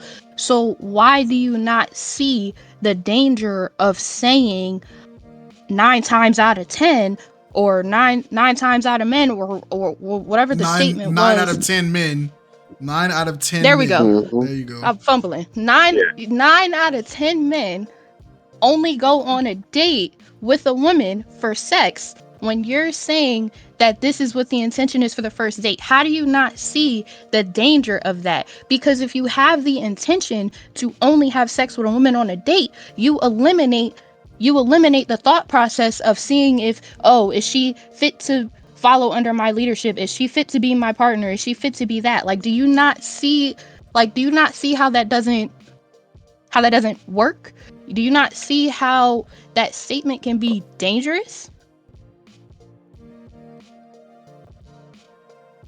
Well, I'm not saying, again, like, first off, if the man knows what he's doing, it's never going to be dangerous. Because at the end of the day, every woman that he meets is a stranger. So, like, to me, I've been out on dates. You understand? But how come I've been out on dates and I've never got into situations where I was in danger? Because one, I was leading. Two, I'm not going out on dates for sex. I'm going out on dates to see what kind of women I'm dealing with, to see if this woman is going to cooperate, to see if this is the right woman for me. That's what the first date is about. So then, but not my a- thing is, wouldn't that hold statement? on. I'm sorry. I gotta ask this because I've been silent. I'm sorry, Y'all my got dear. it. I don't mean to. Matter of fact, honey, go ahead. Yeah, I've been Matter of fact, silent. Alex, go ahead. Go ahead, Alex. Go ahead. I was just gonna ask. So wouldn't that make Chris's statement invalid because he's saying 9 times out of 10 men that take women on dates just want to smash? And I had asked the question, how does one become a girlfriend without going on a date? Because you said that's boyfriend status of you taking a woman on a date. You're only supposed to do that for your girlfriend or your wife. So if the intent of the date is to get to know somebody and data collect to understand what kind of person you're dealing with, then how do you go from having no date at all to having titles of being a girlfriend then a wife? Are y'all having sex with women before they become y'all girlfriends? Because that's what I'm getting by this logic is that. But again, yeah, we keep going around in circles again. Like why? Like, I'm not saying not to go on dates. That's not what I'm saying. But what I'm saying is certain dates, certain places you're not supposed to take a woman for the first time. Like going out to dinner, going out to movies. That's boyfriend energy. You see what I'm saying? That's basically you treating this woman that you just meet for the first time like she's your girlfriend. So that's what I'm saying. Now, I'm not saying don't go out on dates at all. Like some dates, like for example, like walk in the park, ice cream, coffee, or maybe go out for a drink. Those are the things that one of those 4 things that I mentioned is what you start off with. But They're also boyfriend stuff. That's not boyfriend stuff. That's not boyfriend stuff. Oh my God, It is because if I'm Hold on. Be respectful. Let him finish his point. We don't want to cut people out. Yeah, let him finish his point. Those are one of the 4 things. Those are one of the 4 things I would consider as a date for the first time with a woman. You understand? But you don't like for the first time. You don't take women out night. If you want to do it, that's on you. But for me, that's boyfriend energy. Pretty much when you take women out to dinner, like I said, when you take her out to dinner or you take her out to movies, rock climbing or vacation on the first date, that's boyfriend energy. And that's you promoting this woman that you just meet for the first time as your girlfriend, as the man's girlfriend. And pretty much you don't know if this woman's going to be your girlfriend. So why do girlfriend, boyfriend dates on the first time? So I just please mute him. Hold on. Chris just said Moses is my guy. I've been working with him for a long time, bro. I see now. I feel like y'all coming here. It's and spew this kind of. All right, go ahead. Like this sound like okay. Now that I have the context, it's an echo chamber. It's an echo chamber type of conversation because the point that like to hear the statement that if you take a girl out to a dinner date, your sole objective is to smash is crazy work. And to say that dinner dates are only boyfriend girlfriend style dates is crazy work, because I can throw a scenario right now that dismantles that entire argument right now. What happens if you want to date a coworker or you want to take a coworker out to your first date and you both work from the morning to the afternoon? What time would you be able to take that coworker out and have that moment with that coworker? Nighttime. Well, okay, you and your coworker just got off work. You guys want to give this relationship a chance. You guys want to get to know each other outside of work and finally, see if this is somebody worth having or that you can potentially have a future within the dating to get to that boyfriend girlfriend stage, you both are hungry. What are you guys gonna go both do? You're going to both go get dinner. So to like that statement falls apart just simply by the fact that people have jobs. So that statement makes no sense. And then to like the fact that we're trying to categorize that there's certain types of dates that are exclusively for certain statuses of relationships. Me and Alex's first ever date was dinner. We went out to a bowling alley, we did our thing, and then we had dinner. That was our first date. And we did it with a group of friends too. So it's like, it makes no sense. Like it's like the logic is falling apart because it just doesn't make sense. I feel like we're getting to a point now, we're creating imaginary prerequisites on what qualifies as dating, what qualifies as people's attentions. We're creating these imaginary qualifications, and then we're throwing out crazy statistic numbers like 9 out of 10, 99%. You all men, like we're like, what are we doing? First off, there is no way for any single man on this planet to even be able to get a 9 out of 10 survey with a large majority of men, because that's not true.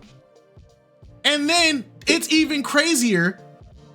Majority of these statistics would not even come from a small town, but we're saying statements like 9 out of 10. We're saying that if you take a woman out to the movies or you take a woman out to dinner, you're only doing it for sex, or your main intention is sex, is freaking crazy. But what I'm saying to you is most guys, like, listen, this is me being honest with you. Like, let's be honest here. Most guys, I'm telling you, I'm not saying all guys, but a large number of guys are doing it to get sex. That's what I'm trying to say. You understand? And on top of that too, you said they work out for you and your wife. Okay, but guess what? There are women out there who will go out on dinner dates with you. And then this is the first time you're meeting this woman. You have no idea if this woman really likes you. You have no idea if this woman is really interested in you. You have no idea if this woman wants to stick around you long term. Because again, you don't know this woman from nowhere. So obviously she might be on a dinner date with you because she's full and she's like, okay, I got this guy I'm not interested in who's gonna buy me dinner. You understand? And she's just gonna use you at that point. You understand? And here's the worst part I didn't mention. Sometimes the women are out with guys to dinner dates because the women suggested it. And that's not what the guy wanted to do, but the guy does it because the woman wants dinner. Okay. You see what I'm saying? I'm telling you guys, because they're not leaders, most guys take women. Yeah, most guys, because they're not leaders, they go along with what they follow women. They tell the women what they want to do, and the woman says dinner, and they take the woman out to dinner because she wants it, not because he wants it. And then guess what? He's doing it because, again, he wants sex. I'm telling you. They're not gonna say that, but I'm telling you, that's what's in their mind. I agree with Meme. Meme said we really got hookups and dates mixed up right now, because all I'm hearing is hookups. That is exactly what this conversation. But most guys go out on dates to do that. Most guys go out on dates for sex. I'm telling you, because they're scared to tell a woman that that's what they want. So so they figure, let me take the women out to dinner, or take the women out, or get into the relationship with this woman so they could hold this woman down so no other guys won't get her. So this is the way we got to look at it. Y'all don't want to hear me say that, but it's the truth. You know what I'm saying? Yeah, I can see the problem in it. So you don't think that, let me ask you, so you don't think that when you follow women, like once you follow the women, guess what? Most of these women that's going out on dinner dates with guys, guess what? Those women don't respect those guys because those guys switch up who they are for women. Because again, why is the guy out on dinner date? Because the women suggested it, or because he feel like he has to take a woman out to dinner. I got a question. I got a question. Who are y'all getting y'all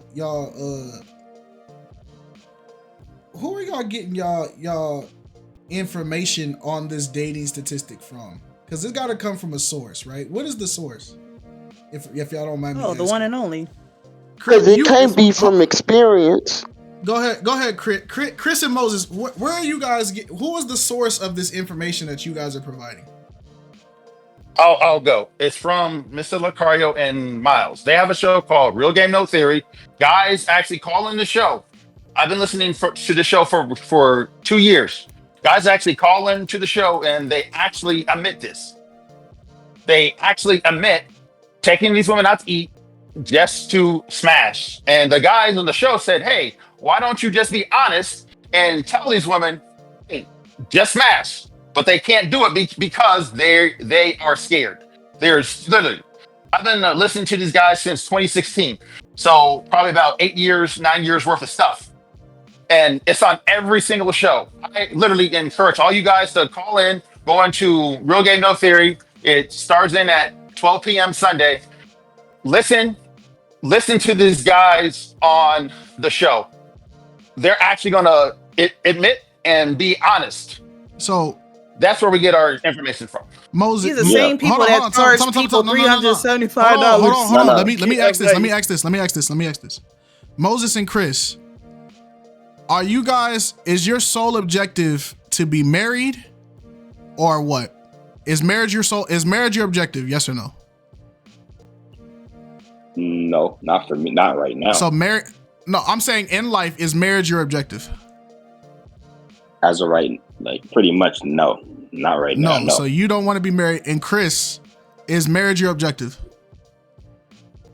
I would say marriage used to be my projective, and what I'm doing right now is I'm actually devoting my life to no woman at all, period, because I don't want to be a slave to lust anymore. So, but here's why. This is why you guys are getting so much pushback, and this is why people are always going to disagree with you guys' takes, is because you guys are giving people feedback on relationships, and you guys are giving feedback to people who all have everybody in this Flock Talk. I won't say everybody. I will say a large percentage of the people that are on this Flock Talk see relationships as the objective to be married, right? And then you guys not wanting to be married, that's nobody's business. If you guys don't want to get married, nobody has a right to tell you you're wrong or right or whatever, right? But the majority of people in here are dating. When they date, they're dating for the sole objective because they want to be biblically married, right?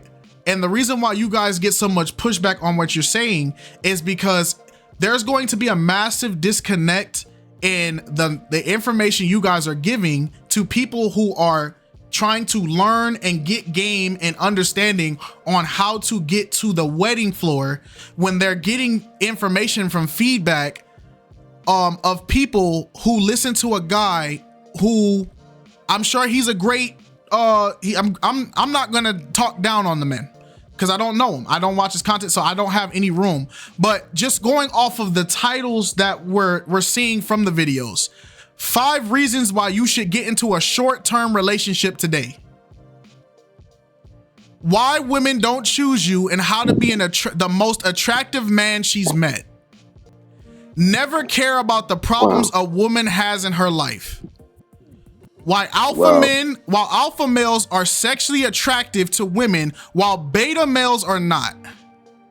What women secretly love to do late at night with men they're really attracted to. And so the whole point is, I'm not saying there's anything wrong with their content, and I'm not don't interpret that this is a jab at his content. But the point I'm saying of reading these out is these type of videos and these titles are going to attract a certain demographic of men, because these men are going to be relating to what these titles are implying. But the problem is taking this and thinking that this targeted demographic of content is justifiable to say that this applies to all men and this applies to all people is where the pushback is going to come, because there's a large majority of people that are going to heavily disagree with what Mr. Lucario's content says, and they don't go along with it. And then there's going to be a large majority of people that like what he's saying. You get me? And I'm not saying, at the end of the day, your content's your content, but the disconnect you guys are getting, why everybody's going against you guys, is a large majority of the people in this flock talk, I can say for this flock talk, will heavily disagree with this information. You get what, am I making any type of sense? Chris, Moses, am I making sense? Yeah.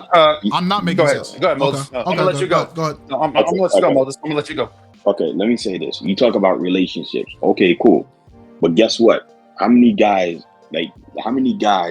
have I heard, have I seen, like, been in relationships with women who didn't like them?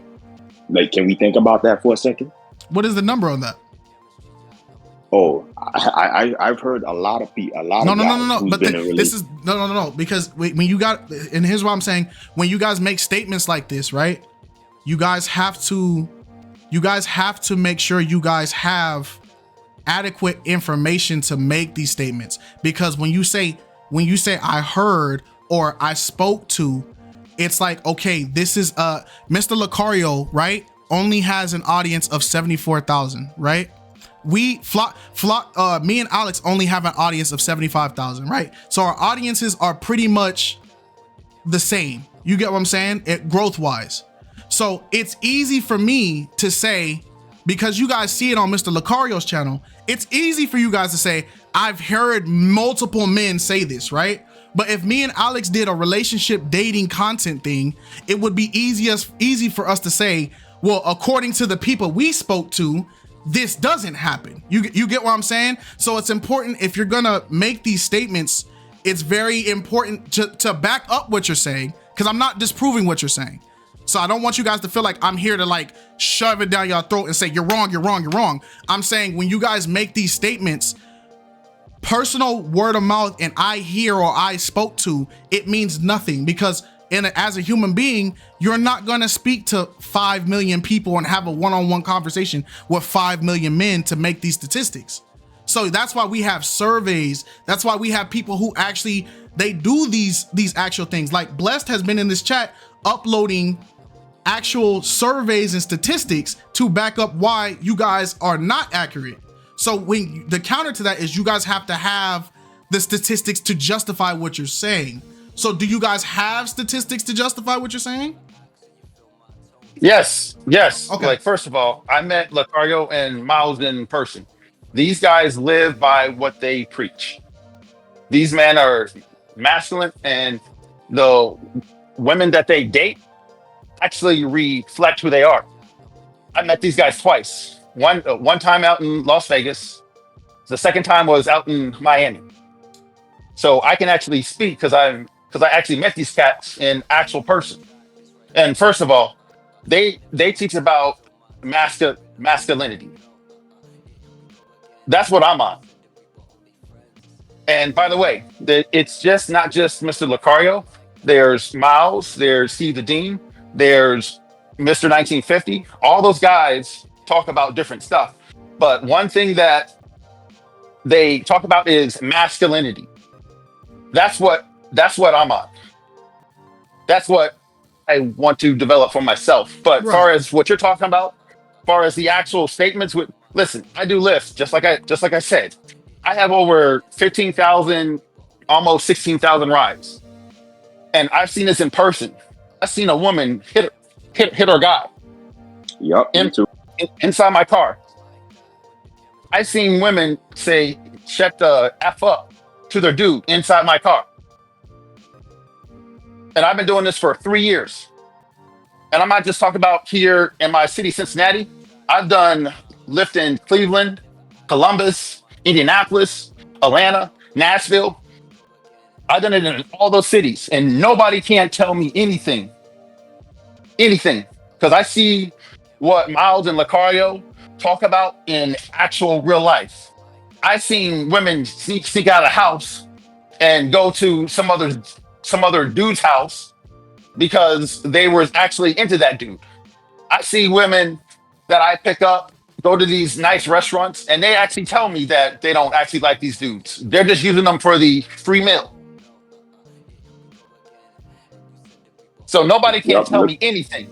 Nobody in this chat can't tell me anything because I've actually seen this stuff in real time. And that's why I can stand and tell you guys what I've been through. Yes, I was in a relationship for 2 years. The reason why I had to leave that relationship because God laid it on my heart to stop fornicating with this woman. I made that choice myself, and this woman was good to me. Okay, so I'm gonna ask this. I'm gonna ask this. Let me say. Oh, go ahead, Moses.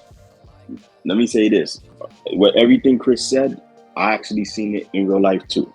You understand? Trust me. I went out to public events, and I've seen women hit guys, the guys that they with. I've seen women spit on a guy's face. I've seen women talk nasty about a guy. I was in a situation. Let me give you a strong situation. Actually, I was out at a public night event. I was just relaxing. Just saying hi to the girls. Just to conversate, just to keep my confidence strong.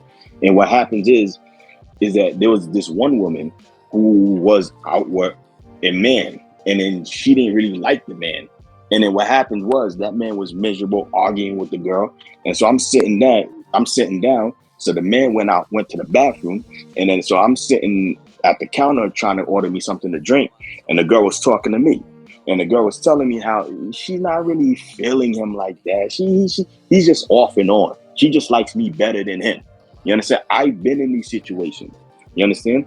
And trust me, I've been in situations where women, and I did not know, and I'm going to say this, I did not know that these women had boyfriends, had husbands, but next thing you know, before you even know it, they hanging out with me.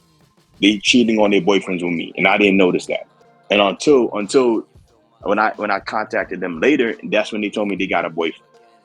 You understand? Trust me, these stuff happens. I've seen this stuff in real life. I've been in this situation before. I know. And I've been in situations where women told me that they don't like their men. So that they're just with them. Let me ask you this, right? If you need a surgery, right? You need a surgery on a organ that's failing, right? You need a surgery. Who do you want doing your surgery? Do you want somebody that has their doctorate license, that is capable? That has the license stating that they have been trained properly to do surgery? Or do you want somebody that has said, I've been in the hospital room during a couple surgeries? Who do you want to do your surgery? Now, obviously, you want somebody who has the license to do it. Okay, so great.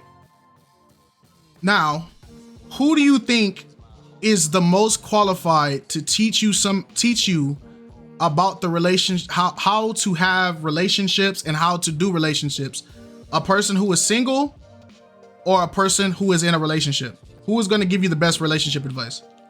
Well, obviously, the man who has experience in relationships. The person who is single or the person who is in a relationship? No, the person who's in a relationship. Thank you. That's all I had to ask. That's it. Right. So, everything Chris saying, trust me, every stuff I'm saying is true. I've seen it in real life. Chris, believe me or not. Chris, are you in a relationship? I told you, yes, I was for 2 years. No. I'm asking. Yes. I'm asking at this moment, are you in a relationship? Not right now. Moses, are you in a relationship right now? Not right now. I used to.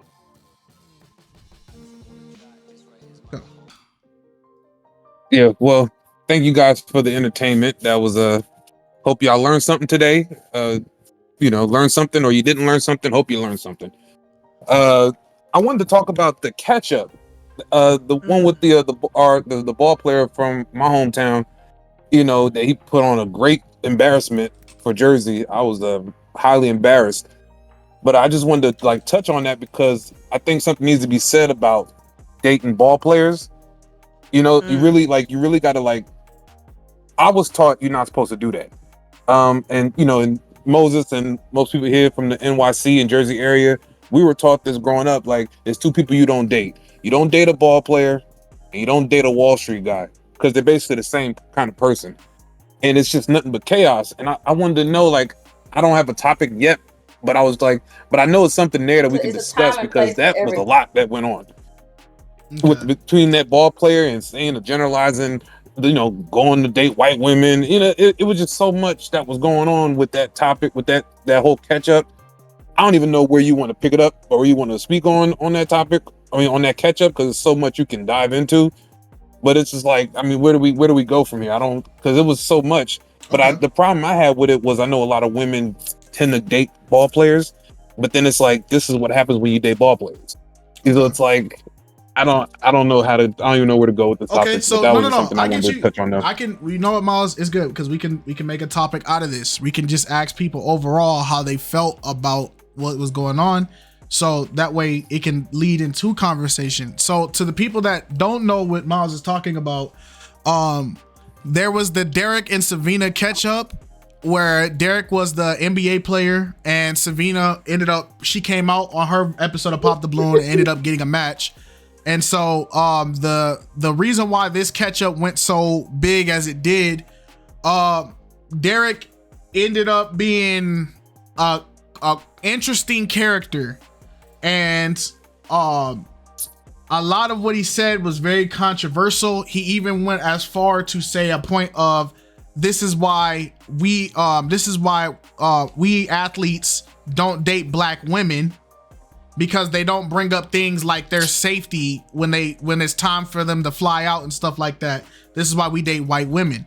And so a lot of people did not like that. And his main gripe was a lot of his aggression came from the fact that one, he was caught in they got caught in the all males Pop the Balloon group chat talking about the women, and the information got back to Savina. And then Savina, he wanted to fly Savina out at night and told her that he was going to get her an Airbnb. But when she asked him for the details of the Airbnb, he hadn't got the Airbnb locked down. And then he began to yell at her on the phone.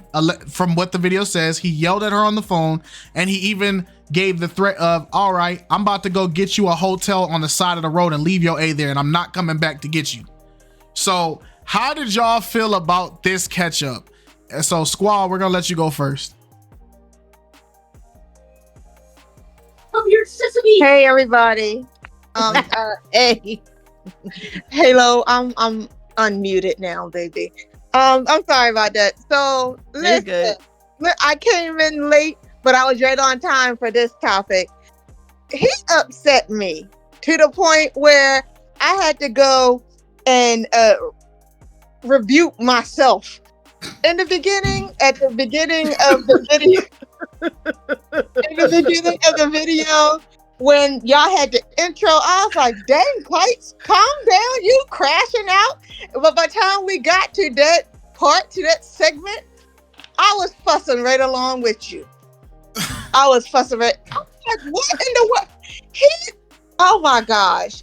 Everything he said, it was excuse after excuse after excuse. And the more I sat there and looked at him, you know how when you scold a dog and their head gets small? His head just kept getting tinier and tinier and tinier with every excuse. And it was just pitiful. It's pitiful.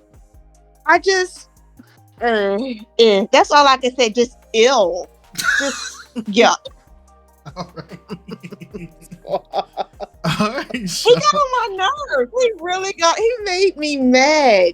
And I don't know these people. How did you feel about his statement of she shouldn't have to worry about her safety? He's a privileged N-word, so she shouldn't have to worry about her safety when she flies out at night. You tell me how to feel about my own personal safety, how I feel. He has no right to tell her how she's supposed to feel. She don't know him. You know, and I agree. You know, I wasn't thinking about the situation like that in the beginning, but once it was spelled out, basically, it made sense. She don't know him. Everything was kind of fishy with the booking arrangements and the names and everything like that. She don't know if she was about to be set up. And for him to be like, "Oh, well, you should feel safe with me." Yeah, he is out of touch with reality. Because who are you? I don't know you just because you play ball. I don't know who you are. Do you know who he is? Do we know him outside of Pop the Balloon? I don't. So, who are you? I mean, you could say that that's who you are, but in reality, I mean, I'm not going to sit here and Google the guy either. But who are you? Right. Okay. That's ridiculous. Even any regular Joe Smo, why? Who would sit there and criticize you for wanting to be safe? Who does that? Right. Shout out to That's Squad. crazy. Shout out to Squad. But no, listen, that reminded me of dated this guy one time. And we were driving. Well, he was driving, and he swerved a little bit off the road, and I was like, like watch out, you know. And I'm gonna be honest, I didn't have my seatbelt on. But when he did that, I said, "Hold on, wait a minute. Let me put my seatbelt on real quick, cause you tripping." This guy got mad and was like, "You don't trust my driving? Take your seatbelt off. Take your seatbelt off." You know, people like that, is something wrong with them, because in fact, if I forgot to put on my seatbelt, you should be the first one to remind me to put it on. Not tell me to take it off because you swerving off the road and hitting the little guard strip on the side, talking about some when you hit that Swerve on the side. corner. Whoa. Yeah, like, why would you do that? Needless to say, he's out of there, but that's ridiculous. Right. Because people concerned about their safety. He made me mad. Make no sense. I understand. Shout out to But that's Squad. all I wanted to say. Yes, I had to get my Shout out to Squaw. I heard that, girl. All right, Joy, go ahead. Thank you, Squad. She said I had to rebuke myself. Go ahead, Joy. So my thoughts about this catch up. Honestly, the whole group chat thing, it's just like they just never learn. Yeah, with that. And then with him saying, what was it about the white woman dating white women? Him saying, "Oh, when I date white women, they never have to worry about my safety." This whole interracial dating, when black men and it comes to dating white women, it's all because they're basically admitting that white women are easier to manipulate and white women are easier to disrespect and walk over. That's basically what I got from what he was saying in the catch up. And what else was I about to say? Yeah, that's pretty much it. He made himself look like a clown. And yeah, How did that's you it. feel about bringing a JBL speaker to the restaurant date? How you feel about that? That was crazy. That reminded me of Ishmael, and he had his speaker in the car. That was just crazy for him to be bold enough to even do that in public. Like, oh my gosh, I would have cringed so hard. Like, that's different. Yeah. All right, shout out to Joy. It's certain things like Derek. I feel like, not knowing him personally, but I feel like Derek lives in his own world and people are just in it. So his awareness of certain things that he says and does, he doesn't see it as a problem. but like to I guess the average Joe, the average 9 to 5, the average person, they would deem it as a problem. But I don't know. Derek and his demeanor and his mannerisms throughout the whole catch up was kind of irritating to watch, and him constantly bringing up his finances like unprovoked, that irritated me too. Yeah. Okay. Smiley, go ahead. How did you feel about the catch up? Man, listen, I feel like this episode, like, it's hurt because he hurt because his experiences wasn't good with black women, so he transferred to other races of women to think that's a better outcome. And then it's like, at the end of the day, you are very, like, bringing the JBL speaker though, that's kind of insane. Like, and you ain't Kobe, so like, I don't know. Dude is crazy, but nah, like, I don't, like, so my question is, seriously, like, this my question for y'all, right? When you get to a certain age in dating, right? He like 40, right? Something like that, yeah, around that age. When late you get, late 30s. Okay, when you get to a certain level in age, like do you think that like certain people could change their ways and how they look at certain people or certain groups of people? Do you think so? Yes. Or no? Yes, but it comes from that individual has to go through something that is literally life changing at that point. I don't feel like it'll come from like something casual. And Alex, go ahead. You can say what you got to say. You basically said it. Oh, I'm sorry. Right, but what could really like happen that's life changing at like 40? Like, you know, cause you halfway there, like you like halfway in the grave down there. No, I mean, oh no, not halfway. Not, no, but like, no, I'm talking about within the dating scene. Cause let's be honest, when you get older, your dating options kind of go down. You know what I'm saying? Like like, you know, like when your dating options kind of. Does anybody else want to answer Smiley's question that's up here? Right, yeah, I need like a female perspective, or like, you know. Anybody? Well, I know again. Go ahead. Joy was answering first, then Monet can answer. I know that well, not personally, but with black male celebrities, a lot of them say, oh, they was bullied by black girls, and you know that made them not like black women, or oh, this just them getting bullied and things of like that. From what I've heard from like influencers and like celebrities and things like that, them getting bullied when they were younger, so that's why they don't date in their race, things like that. So it's kind of like the revenge of the nerds type of thing. Essentially. That's a great way to put it. Essentially. Right. Okay. Like, oh, I'm, you know, y'all didn't look, cause that's like, that reminds me of like the Michael B. Jordan thing. He like, remember when you used to bully me in high school? Yeah, you called me corny in high school. Oh, yeah. Right. So it's that type of thing. Okay, he just one of them Steve Urkel, and he became a so-called Stefan later on, and now he like, oh, this my time. I'm in my prime now. But hey, it is what it is. Anybody else want to answer his question? Well, what was his question? Sorry, I was. Smiley? So the question was like, do you think that when you get older, how can the mindset change from like categorizing people, or from like, you know, just putting people in the box? Do you think they could change their mindset?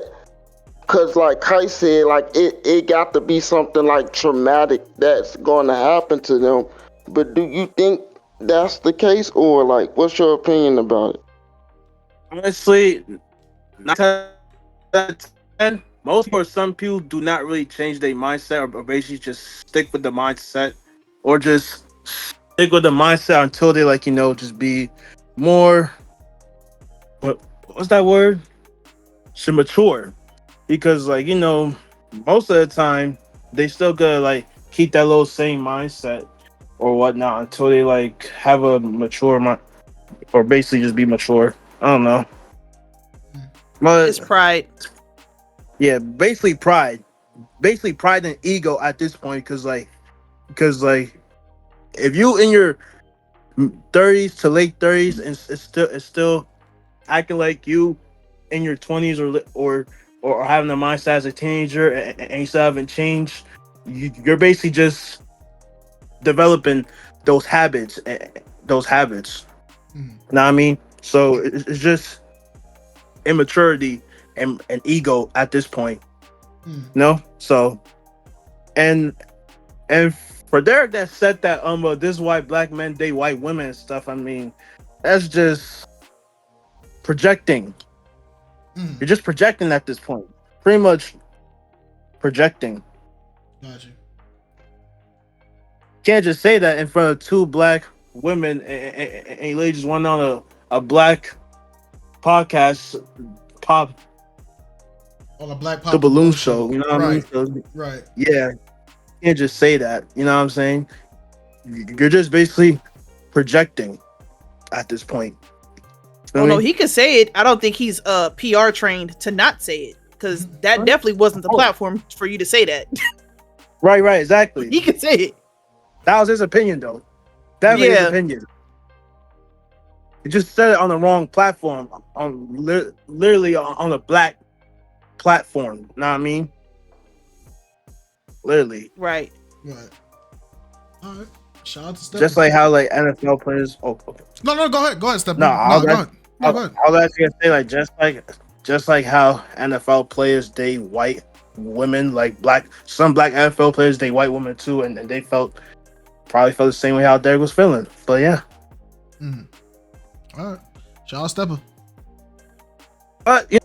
Oh, I ain't mean to move him down while he was talking. My fault, Gangy. My fault, Stepper. All right, Monet, how did you feel about this catch up? And Ashira said you have to want to change. Exactly. So I think referring to Derek, I think that maybe in his time with the NBA or whatever team he played for, I think that he got accustomed to a certain lifestyle. And I think that lifestyle and or being a player, I don't know if he was good or bad. I really don't know who this man is. Somebody said he only made it 1 year in the NBA, and then I guess he was kicked out. Oh, yikes. Even it, that's still enough time to be accustomed to a certain lifestyle and get a taste of things that you never, had before. I think that maybe he probably got a taste of a couple of things and it stuck with him, and I think that's why he constantly brought up his finances or what it was like, being a retired basketball player and all that. I think that's why he holds on to it so fast, probably because if he didn't even make it a full year, from what I'm seeing, it probably was traumatic for him, so he's holding on to that. And I think because he's holding on to that, it's affecting his dating life. It could be a reach, but that's also just my opinion and my perspective. But I've seen firsthand when certain people, well, I wouldn't say certain people, with the men in my life, when they're accustomed to a certain lifestyle or always having that job and getting that same amount of money, it's when they lose that, it just affects their mindset and it affects how they do things. I'm not saying that's all men. I'm just saying that the men in your environment. I've seen it happen. Yeah, in my environment, I've seen it happen. So I don't know. I kind of noticed some similar behaviors with that. That's all. Okay. Shout out Monet. All right, Armed Swordsman, go ahead.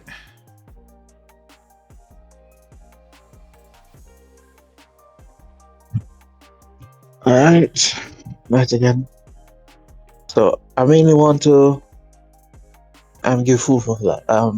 Put this from two different ways to look at the situation.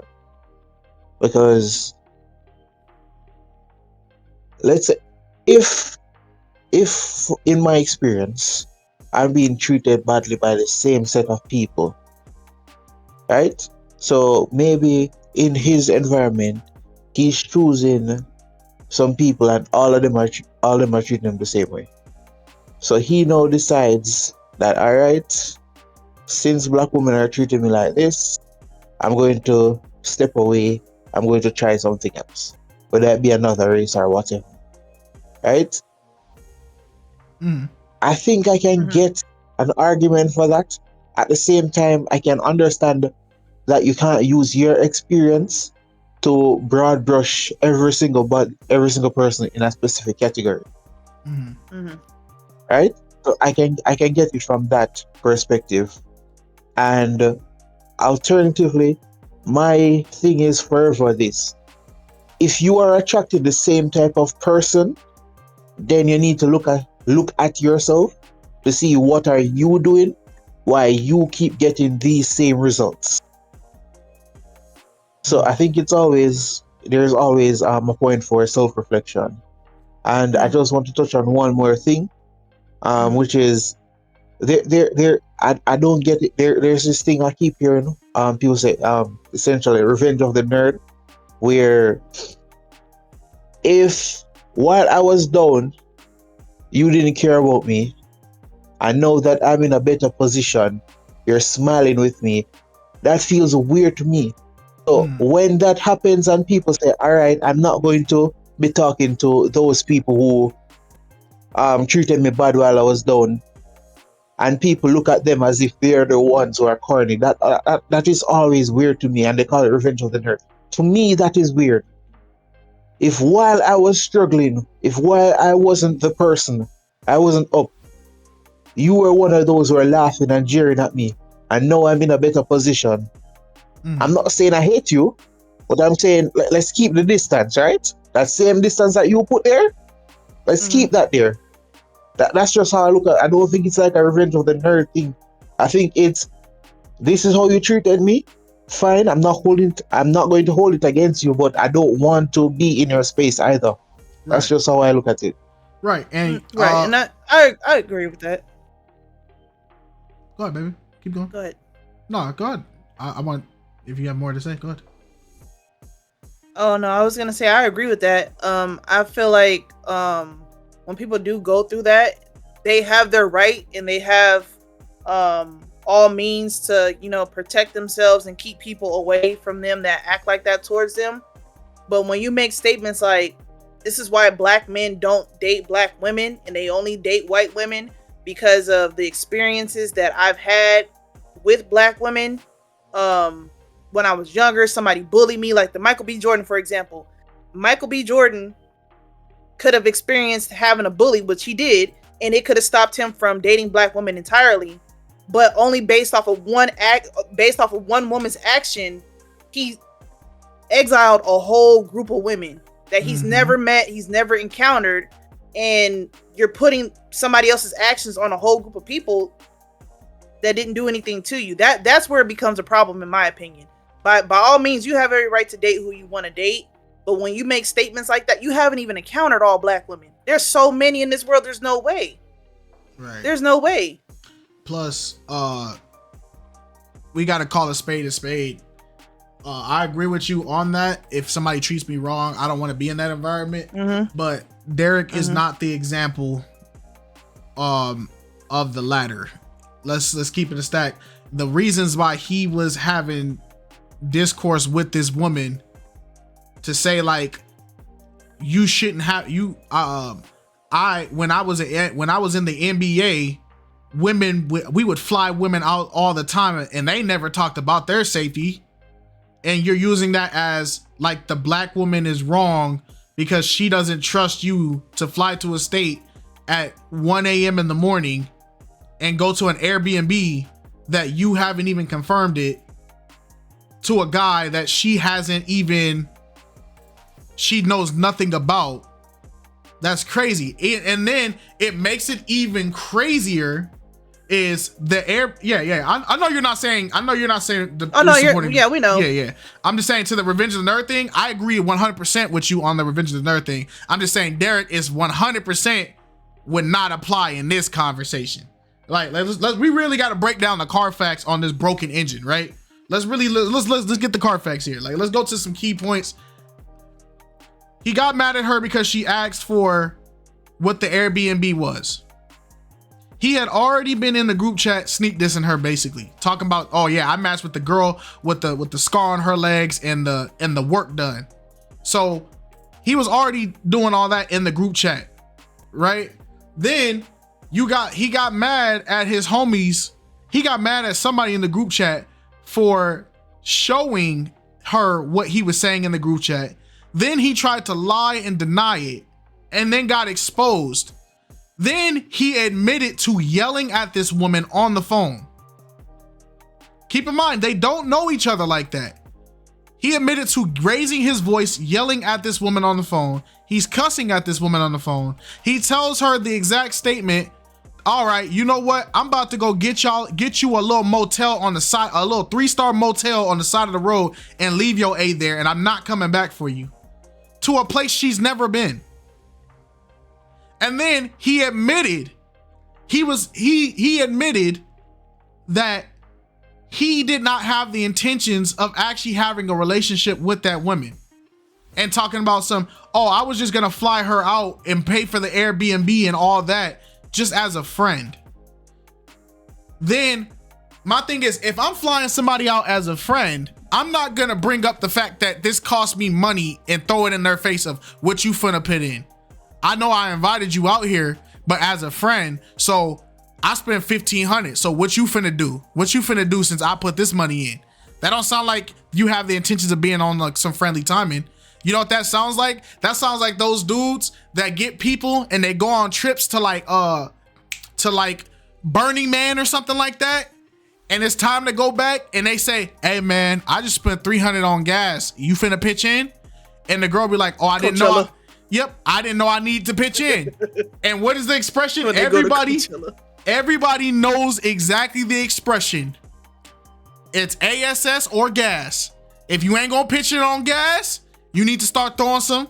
You feel me? So we know what that is. If somebody flies you out to a state talking about I got you an Airbnb, I pay for your tickets, but then they also start hitting you. So what you finna pitch in? What you finna put in? You know I paid $1,500 for this, right? You know I paid for all this, right? I got you out here.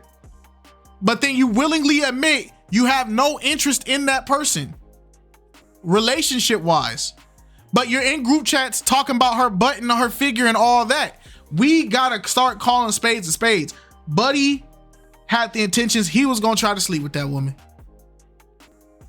And we all know that's a manipulation tactic, bruh. We gotta call a spade a spade. He was using that $1,500 against her. That's why he was 100% mad that she even brung it up. He kept saying, I'm not worried about that $1,500, baby. I'm not worried about that $1,500, baby. Well, why would she have to bring it up? And why would she even know about the $1,500 if you didn't mention it?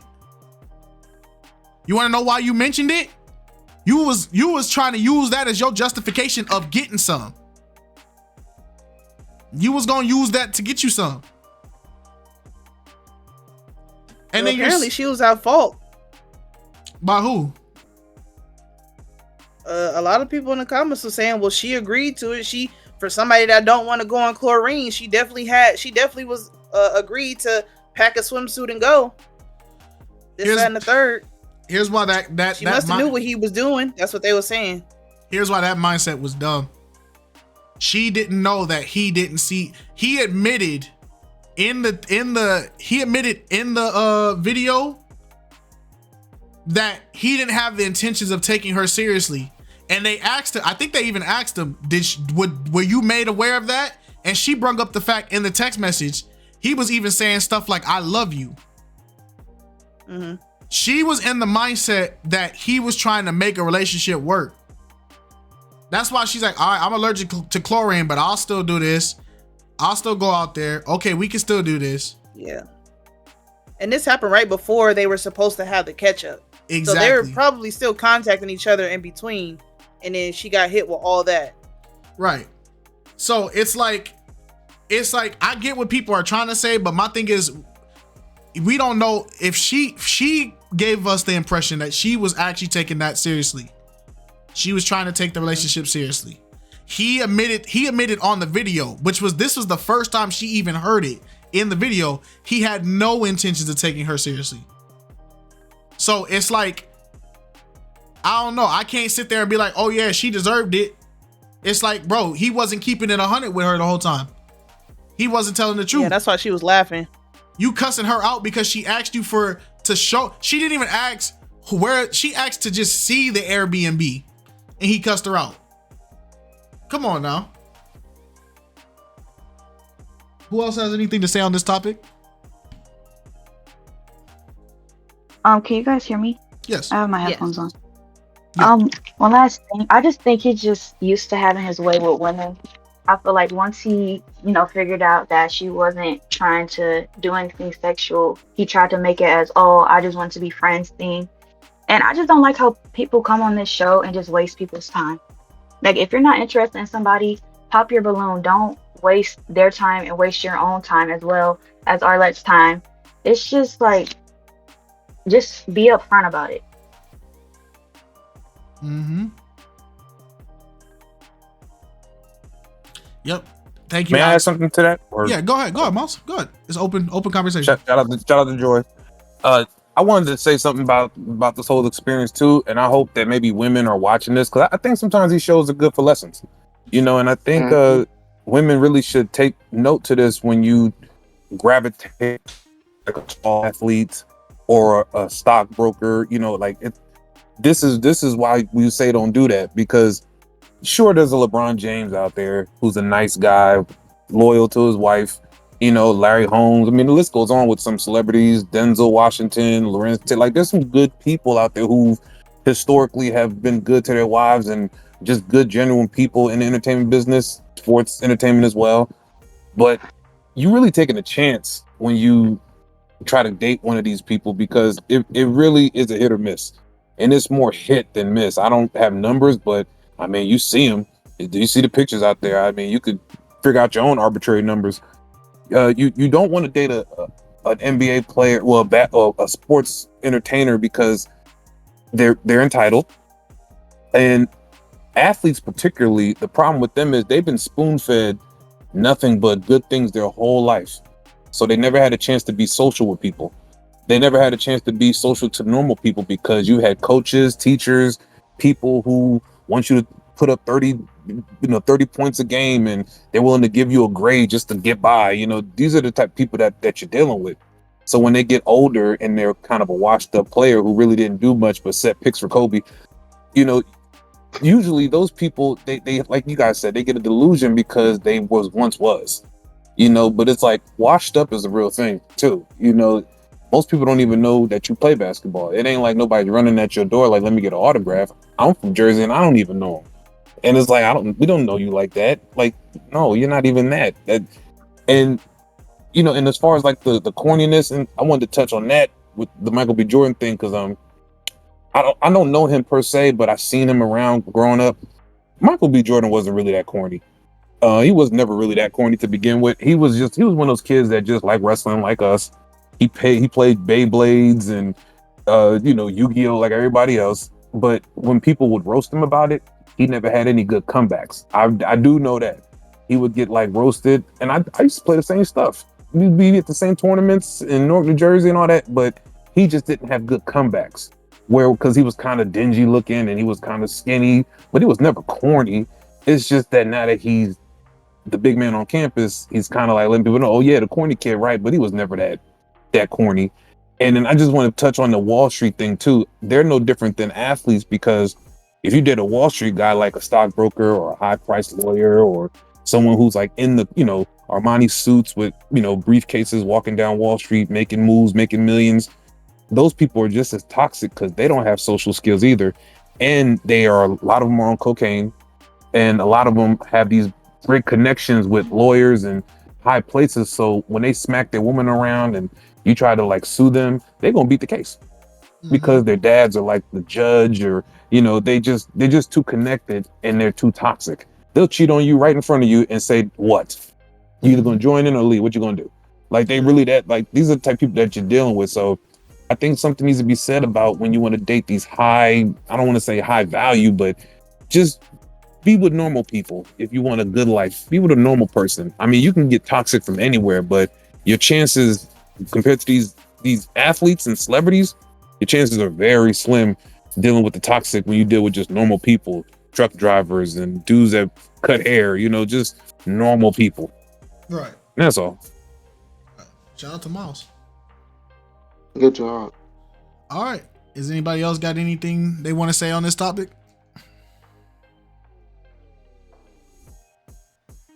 I do got one thing though.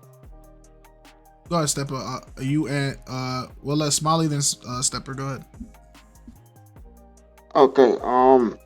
So like I want to spit game to the women. Like when a man offer you to fly you out, say no. Please say no, cause he ain't gonna have the control. Like he gonna have the control over what you do and all of that. You don't want nobody to have no control, especially when you out of town. So all the women out there, please say no. Huh? Yeah. And another thing, one more thing too. Like, so a lot of athletes and stuff, they not good on picking women is because their whole life is dedicated to that one sport. So they missing out on a lot of social events. They not going to the kickbacks. They not hanging out with their peers. All they hanging out is with their trainers and going to AAU camps and all of that. So they not really getting invited to a lot of things, right? So that's why it's a lot of like Travis Hunter situations out here like that, because they not really good socially. A lot of them are low key nerds. So like, and another thing is too, dang, I was trying to say something. Like, and that's what I wanted to say basically. Like a lot of them is nerds and stuff like that. But yeah. All right. Shout out Smiley. Stepper. I don't know. The only thing I gotta say is, you know what Dr. Umar said? Black queens forever, snow bunnies never. Yes, sir. Happy Juneteenth. Happy Juneteenth. Happy Juneteenth, my people. Black power. Black power. Yes, sir. Black power. Yes, sir. Oh, no, but other than that, was but whatever Miles said about Kobe setting picks, that was mad funny because I was just laughing dumb hard.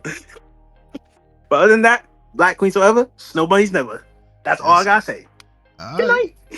Hey, happy Juneteenth, man. Shout out to Black Power. Shout out to everyone. Miles, real quick, wrap it up. Whatever you need to say, wrap it up. Oh yeah, definitely. Yeah, great show. My girl, she texted me because she watched the show now too, and she was like, "You gonna tell him, right?" Yes, I was. I told her I would tell him.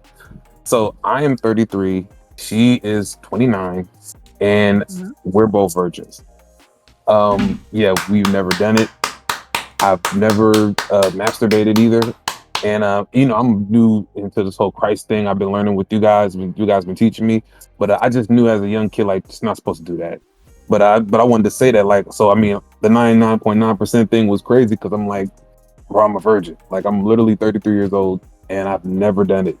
And my girl is fine, and it is hard, but I'm in it to win it, and I'm just I just stayed true to the course, and I'm proud to say it. So when I hear that the men go out with girls just for sex, I'm like, no, that you got to be more clear than that, because it's a lot of virgins out here, both men and women, and it's not always about sex. It's about the camaraderie and long-lasting longevity and stuff like that. And there's nothing wrong with being a virgin. Have pride in it. Have pride in it. because Yeah. you're doing what Yeah. God told you to do. Thank you. It's hard. I know, but I know, but brother. I'm I okay know. to yeah. But thank Yeah, you. I mean, But I've thank been you so much, Miles, because you just made that whole little 2 hours of argument that we just had. You just completely just dismantled that whole thing right there. Yeah. You got a guy, Miles. How long you and your girl been together? I've known her since I was 10 years old. We've been together Since you got your eyesight back, right? 19. Yeah, since you were 19? Yeah. Way before. Yeah, 19. So, and you're, how old are you now, Miles? 33. 33.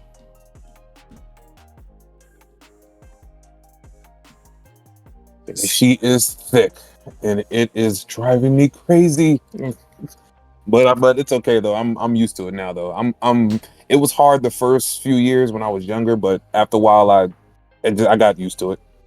Mm-hmm. And that's what I'm saying. Because Miles, you're trying to marry that woman, right? Oh yeah. So all that yap we just heard today, I don't want to hear none of that crap, man. Thank you, Miles, man. Shout out to your lovely future wife. That just proved my point right there. Okay. Who would have thought that Miles would be the one that literally proves my entire point in just a couple sentences? No diss towards you. No diss towards you. Miles. Who would have thought? Who would have thought that the podcast's comedian, the funny guy of the podcast, would be the one that proves? Like, it's just a beautiful day, bro. Kite for President 2028, man. May God guide us, man. Shout out to Miles, bro. That's crazy, dog. It's hard. The reason why a lot of dudes have so much sex because they feel peer pressured. And I mean, I've been peer pressured a lot, and I still don't do it. You know, there was a time, true story, there was a time where they tried to get me to have sex, actually. And it was like, literally, it was in high school. And me and the girl, we was like the movie Easy A. We went into the room, and everybody thought we was having sex. Man, we was in there just playing cards, high-fiving, just, cracking jokes. And we just came out like, yeah, man, you know how we do, yeah. And she was a virgin, too. We was just in there just lying. We ain't about to do this. Like, this is ridiculous. And she's actually a virgin, too. And she's 33 like me. She's a virgin to this day. Because it's just like, nah, we waiting. But people feel peer pressure to have sex. And I think sometimes peer pressure is really bad. It really is. And I wasn't peer pressured. I had a goal and I set out for it. Plain and simple. It just feels so. I just feel like this is just good. That's a great way to end this podcast, man. That's a really good way to end this podcast. Miles, I don't know. You don't realize it, but you just put me in a. It made all of that worth it. I'm not gonna lie. Yes, it made all that. Miles, you just made all that arguing so worth it, bro. Because. Yeah, that's why I don't really pay attention to what they were saying, because I was like, they was wrong. I think I was eating popcorn at the time, and I was looking at YouTube videos when one ear and listen, because I stopped listening to them. They was talking about nothing. I promise you, that was a waste of energy. I'm sorry that you had to go through that. Yeah. All right. Shout out to Miles, man. All right. Shout out to your lovely lady. Oh man. Yeah, and it's not to take away from anything that anybody else had to say. People go through their own experiences. People have their own opinions, and that's great. And that's why we welcome all of them. But yeah, we got limits. I'm gonna just say that, y'all. We got limits too. I feel good, man. I think this was a great Flock Talk. It's a great Flock. Ended off better than last week. Oh yeah, man. I'm. Woo. Feel good. All right, man. Oh, y'all sure you would have been rolling in your chair. Yeah, sure. You got lucky, in your man. chair. You would have crashed out. But yeah. Hey, shout out to everybody that tapped in with the Flock Talk today. Shout out to everybody that had conversations, things to say. Where you flock your flock, you talk your talk, man. I'm about to go get some food, some victory food real quick. You feel me? End the night off. I don't know. I'm feeling, I'm feeling a little, you feel me? I might have to go get something that I don't normally buy. You feel what I'm saying? Like it's a good night, man. It's a good night. Alex, shoot, we real fish. Hey, if you want it, I'm getting it for you, baby. I got you. It's good vibes, man. Go ahead, like it's you feel me? It's in the mini fridge. Nah, I'm going stupid, man. I don't drink. I don't believe in alcohol. But yeah, man. Hey, we appreciate y'all. Don't forget, Flock Talk will get posted tomorrow. Look for it. We got a lot of content that needs to keep coming out. So, hey, expect a lot of videos, expect the content. We are not stopping the Twitch streams. I don't care how nobody feel. Y'all have paid too much money on those Twitch streams for us to sit there and stop doing them. The and Twitch we donated a lot to staying. y'all. We donated a lot of primes to y'all too. So we want y'all to get y'all money's worth. Tomorrow might be a game night. I got some games that I'm ready to play. So tomorrow might be a Twitch game night. So if y'all got y'all PC games, y'all got y'all controllers ready, y'all ready for all that, tomorrow might be a game stream. All right, tomorrow might be. But other than that, I say, hey, let's end it off on a good note. Make sure you guys, hey, keep y'all heads up. Keep to that word. Don't let the enemy distract you. Don't let the enemy do anything. Shout out to Debo. He dropped his verse of the day. He does it on Twitch too. So here's the verse of the day. 1 Peter 5, chapter 5, verses 6 through 7. Humble yourself, therefore, under the mighty hand of God, that he may exalt you in due time, casting all your care upon him, for he careth for you. All right. With that being said, y'all have a great night. Y'all stay up. Y'all do y'all things. And if you got work tomorrow in the morning, I hope you have a blessed day at work. Read your Bible, drink some water, treat people right, treat people fair. And at the end of the day, y'all be good. That's the end of the Flock Talk. Peace out. Bye.